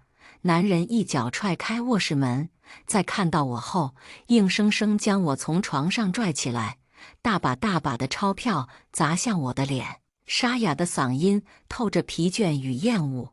沈一行，宋云是我大学同学宋隐秘的女儿，我资助她读书是应该的。我说过，宋云不会威胁到你裴太太的地位，你为什么就是容不下她一个刚毕业的学生？红色钞票刮破了我的嘴角，处在半睡中的脑袋瞬间清醒。宋隐秘不仅是裴之行的大学同学，更是他年少时爱而不得的白月光。只是后来听说红颜多薄命，宋隐秘因病去世，成了裴之行永远难以言说的心结。活着的人怎么比得过死去的白月光？我推开压在我身上的男人，给了他一巴掌。裴之行，你发什么疯？我发疯。西装革履的男人眸底晦暗不明，下意识点了支烟，冷嘲：沈一行，我对你还不够好吗？为什么故意不回我消息？为什么要拿钱羞辱宋云？你说被人拿钱砸的滋味怎么样？我刚想开口解释，宋云抢在我前面扑通一声跪在地下，急忙冲我用力磕头，惹眼的泪痕划过精致的小脸。宋云哽咽着解释：好不可怜，姐姐，裴教授年轻有为，不会只有你一个女人。姐姐在家，主内；我在公司，主外。我会替死去的母亲好好照顾裴教授。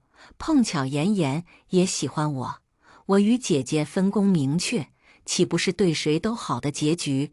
为何姐姐要刻意针对我，找人拿钱羞辱我？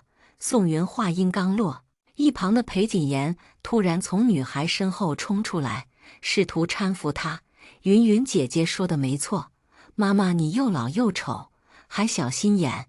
云云姐姐允许你和她一起照顾爸爸，已经是对你最大的让步了。你为什么不洗爸爸的衣服？为什么不收拾我的玩具车？故意气我和爸爸是不是？妈妈你别忘了，保姆做的事就是你该做的事啊。看你的表情，你还不愿意啊？那你就去死呗！你死了，爸爸就能和云云姐姐在一起了。裴之行神色不悦地揉了揉眉心，破天荒拍了下儿子的脑袋：你闭嘴！说完，男人将视线投向柔弱可怜的宋云。双眸相视间，裴之行表情发生微妙变化，显然对女孩所描述的一夫二妻的生活来了兴趣。裴之行，你让我感到陌生。我扯出一抹苦笑：是宋云对你说，我拿钱羞辱他，然后你选择信他不信我，对吗？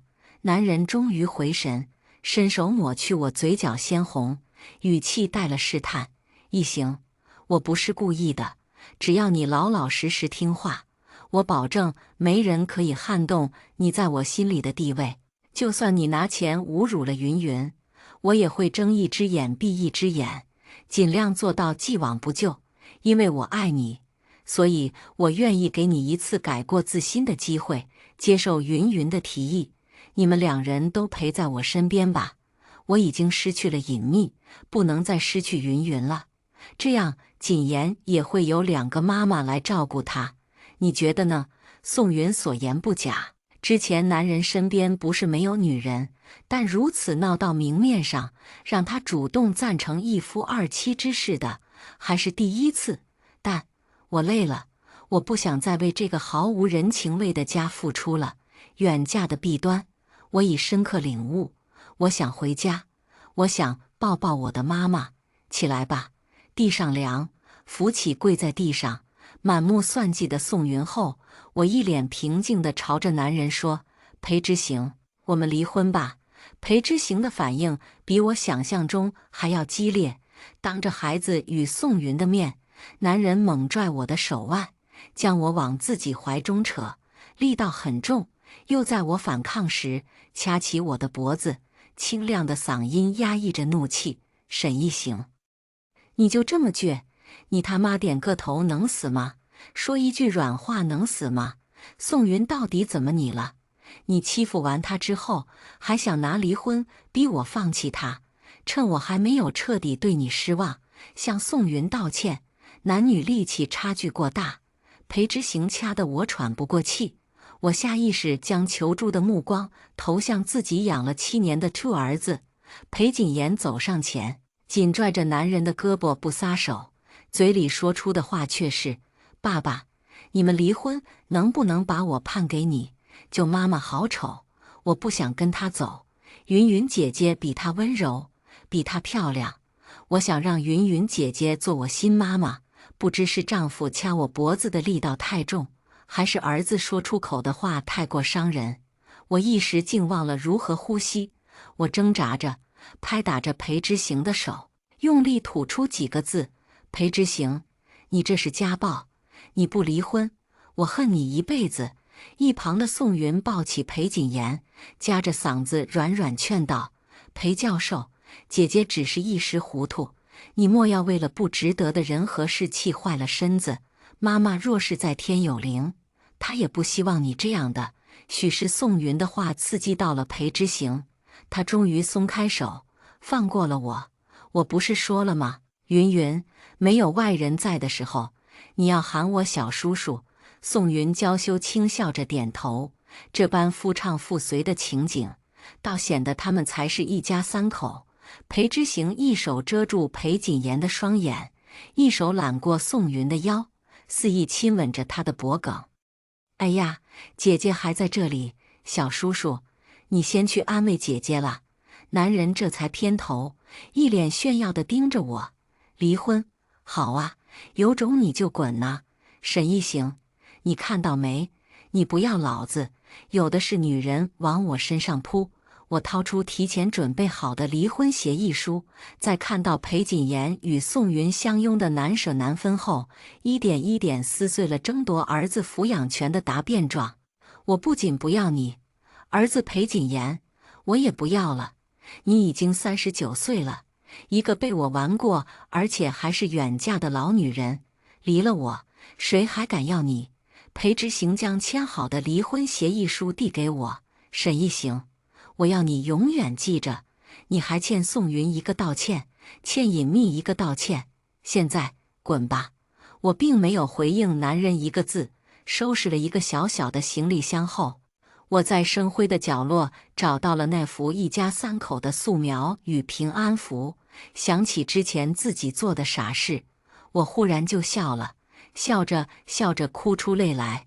我擦干眼泪，头也不回地离开了这样令我爱过、亦恨过的家。经过垃圾桶时，我将素描与平安符一并丢进去，仿佛他们从未来过。放下执念，不受拘束，我愿随心所欲，漫步人生。远嫁20年，我终于自由了。之后，我去见了妈妈，起了老茧的手温柔地抚摸我的脸。她说：“沈一行，从现在起，你只为自己而活，去世界各地旅游吧，不必牵挂我，我拗不过母亲。”陪了他2个月，便踏上散心的旅行，于威尼斯圣马可大教堂旁浪漫的运河上划船，在挪威特罗姆瑟雪山小镇里追寻不可错过的欧若拉极光。普罗旺斯的紫色花海随风起伏，送来淡淡薰衣草的花香。我信步花田，好像自己忽然年轻了10岁。当我站在巴黎的战神广场为埃菲尔铁塔拍照时，闺蜜许桑桑打来电话。原来她与家里吵架，赌气要去山区支教。正巧此刻，我刚好抬眸，看到面前受人喜爱的铁塔。我忽然想起，铁塔经历100年风雨，经过大修后依旧风采如初，巍然屹立在塞纳河畔。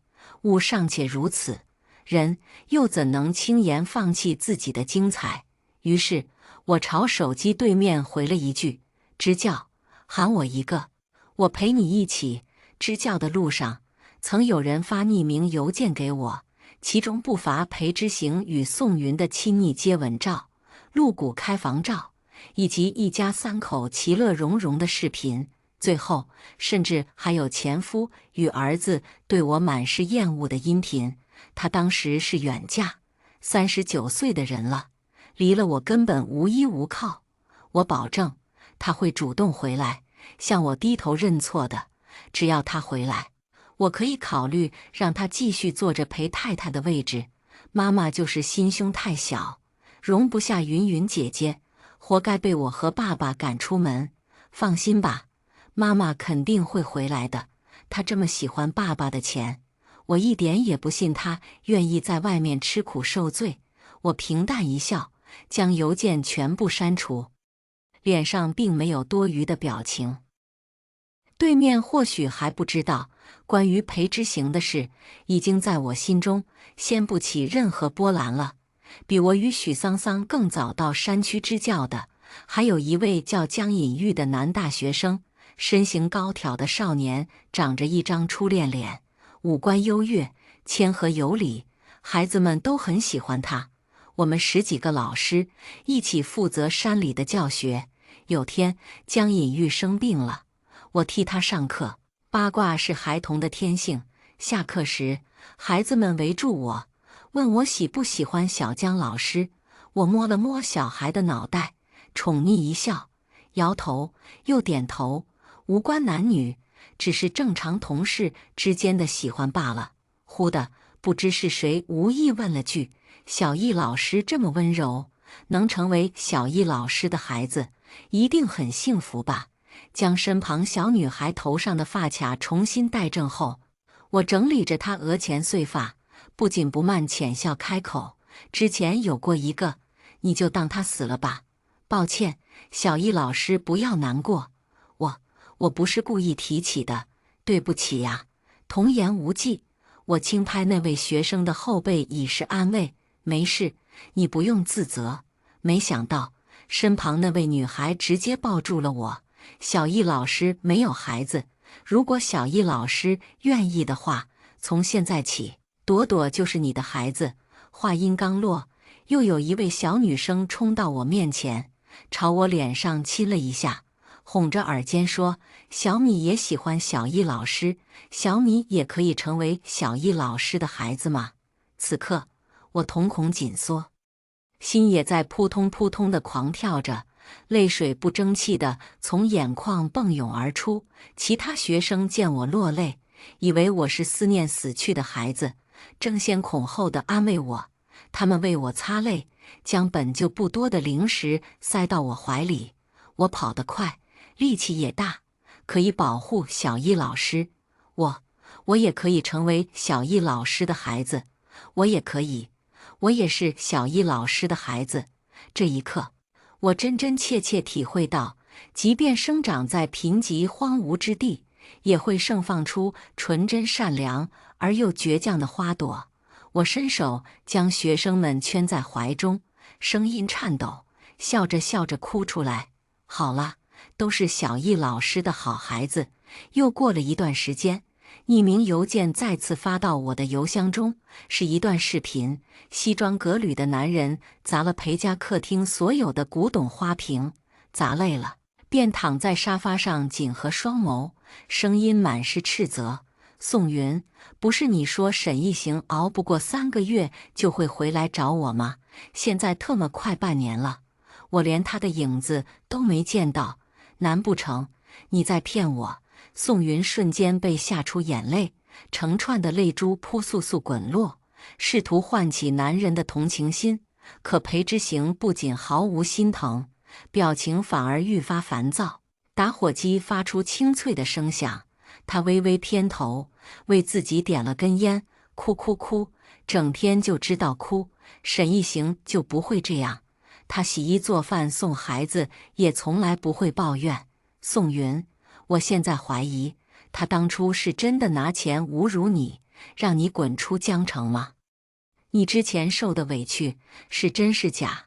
此时，裴谨言刚好下楼看到这一幕，宋云急忙扑通一声跪在地上，将求助的目光投向男孩：“小谨言，你救救姐姐！你不是最喜欢姐姐了吗？”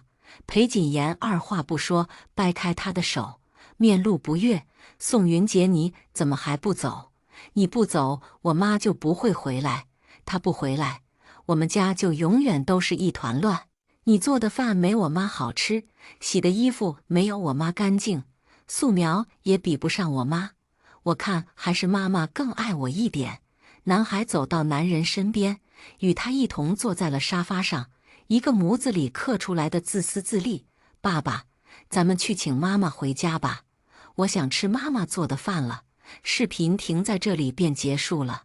我拉黑了发件人，注销了邮箱，不想再收到关于裴之行父子的任何信息。裴之行动作很快，没过几天，男人查到了我的住所，千里寻我回家，再次与他相见。我早已没了当初心动的感觉。裴之行怀中抱了一捧我最喜欢的满天星，西装革履，打扮精致，与身后的破败山区相比，显得格格不入。对不起啊，一行，之前都是我的错，咱们别闹了好不好？听话，回家吧。他想表达的含义，我再清楚不过，不要给脸不要脸，给你台阶你就下。可我已经与裴之行离婚了，离婚冷静期已过，我们没有任何关系。我淡然一笑，脸上毫无波澜。我不回去。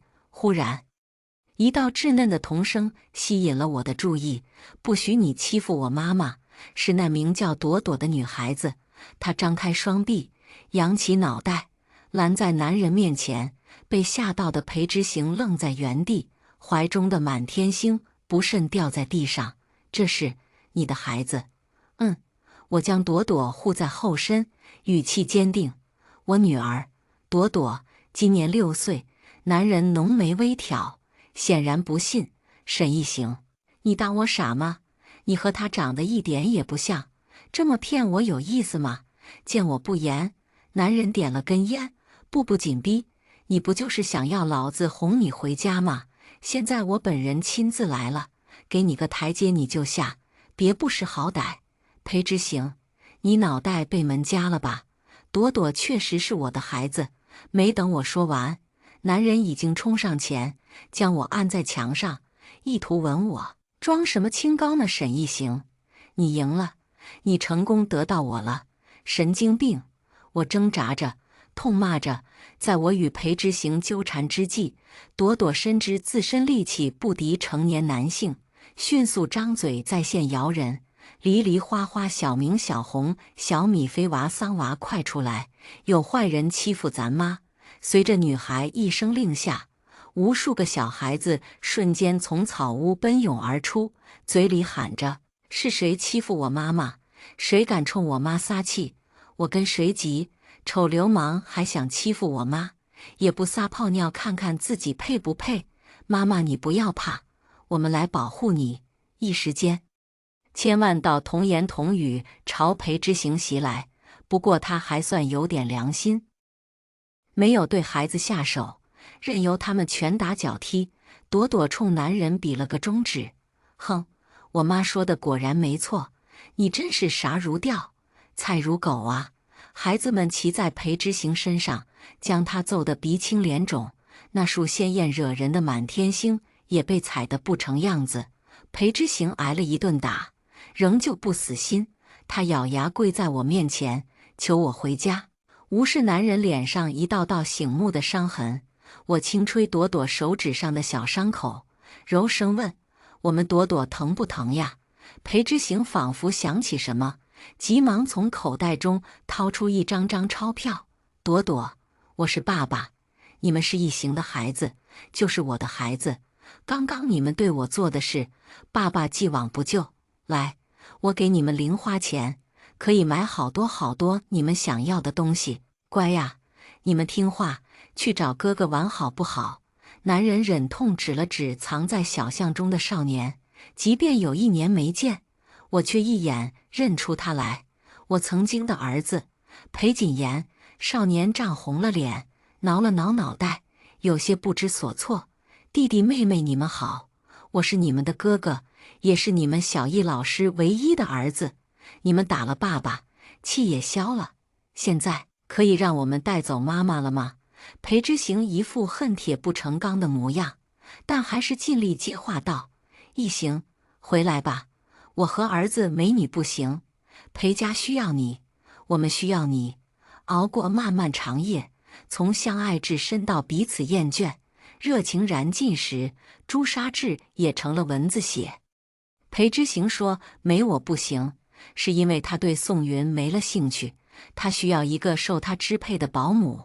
我朝着欲要再出手揍人的孩子们摇摇头，捡起那束被踩得稀烂的满天星，说：裴之行，你应该听说过坠欢虽可食，破镜不重圆。从你出轨资助的女大学生那一刻起，我们早就回不到过去了。你现在既要又要的嘴脸，真的让我恶心。说完，我将手中的满天星递给尚处在愣怔中的裴谨言：你爸买的满天星，送你喜欢的云云姐。此话一出，儿子立马清醒，像碰到热手山芋一般，急匆匆丢掉那束花，双眸微湿，紧拽着我的胳膊不撒手。妈，我求你回家吧，我和我爸知道错了，求你再给我们最后一次机会吧。我不语，枕边人非心上人，脚踩新坟迎旧人。宋云算不得救人，却有救人之姿。裴之行欺我远嫁，负我真心。裴谨言识人不清，父唱子随。我对他们的爱早已消失殆尽了。我牵起朵朵与小米的手，扭头冲他们爷俩说：滚吧，再不离开，我要报警了。裴之行不肯走，一起在那里跪着。听说最后他晕倒在地，被裴谨言派人拖走了。支教期间，宋云曾来找过我，他警告我不要打扰他过富太太的生活。我与江隐玉调了课，支走了闺蜜许桑桑，这才找到没人的地方同宋云聊天。只有你上赶着当裴太太，其他人可不稀罕。嫁给大你一轮的老男人，真的值得吗？宋云无视我的话，不欲与我多言，只是直勾勾地盯着墙上江隐玉的照片，久久无神。我猛然想起江隐玉长得一张和他极为相似的初恋脸，心中隐隐生出一丝猜测，开口劝阻道：你应该清楚，裴之行心中只有他自己，他对你的爱源于对你妈送隐秘的亏欠语。话未说完，他直接挥手打断我，眸中跳动两簇怒火，气性翻涌而上。够了，你懂什么？你懂重男轻女家庭女孩的可怜吗？明明靠自己的努力考上了高中，却因为哥哥读大学要钱，就把我关在家里，逼我辍学打工供他读书。染了粉扣的指甲直指照片上五官优越的少年。凭什么我的成绩不比他差，却只因我是个女孩就断了我的大学梦吗？我必须向上爬，努力成为人上人。当我利用我妈的过去接近裴之行时，就做好了付出代价的准备。宋云说着说着哭出泪来，深吸一口气后，忍不住拔高音量，哽咽着继续吼道：是，我知道不值得呀，可沈一行，你有一个爱你的母亲，你体会不到我的痛苦，你自己不争气，被我诬陷不知反驳，活该沦落至此。等他发泄完，我无奈地掏出纸巾递给他，示意他擦把脸。你终于承认，当初是你诬陷我了。宋云先是一怔，哭过之后，残红未退的脸上并无羞愧之色。是，我悄悄熄灭了手机屏幕，终究是没有将那段录音发给裴之行。可怜之人必有可恨之处，相反，可恨之人必有可怜之处。看在你哥山区教学这么多年的份上，宋云，我勉为其难认下这份诬陷。反正对于我而言，我早已不爱裴之行和裴谨言了。后来裴之行又来找我，我依旧拒绝回去。久而久之，男人被拒绝的次数多了，便不再来了。只是听说裴之行翻遍江城，找了几个与我有几分像的替身女友。我和许桑桑掩嘴哄笑，这将近50的人了，玩得这么花，也不怕得病。没想到一语成谶，某天江隐玉告诉我，裴之行不慎染上脏病，传染给了爬他床的宋云。宋云气急攻心，发誓要男人断子绝孙，一怒之下捅死了裴之行唯一的儿子。拔下刀后，他说了一句：“你的妈妈很爱你，可惜你不懂得珍惜。”裴谨言临死前，怀中紧紧抱着一张平安符与一幅一家3口的素描画，男孩含泪而亡。据说他当时抱得太死，下人们分不开三者，便将他们一同下葬了。宋云坐了牢，江隐玉多次找人捞他，皆无功而返。我和许桑桑支教结束时，已在3年后。江隐玉趁此向我告白：“一行，真的不考虑一下我吗？”不了，裴之行自私自大也不全是坏事，至少他教会了我情动至损。我推过男人递来的烛光白玫瑰，轻描淡写说：“无爱破情局，无情破全局。更何况你是宋隐秘的儿子，我累了，我不想再与他缠上任何关系了。”之后，在妈妈的支持下，我和许桑桑一同去远方旅游。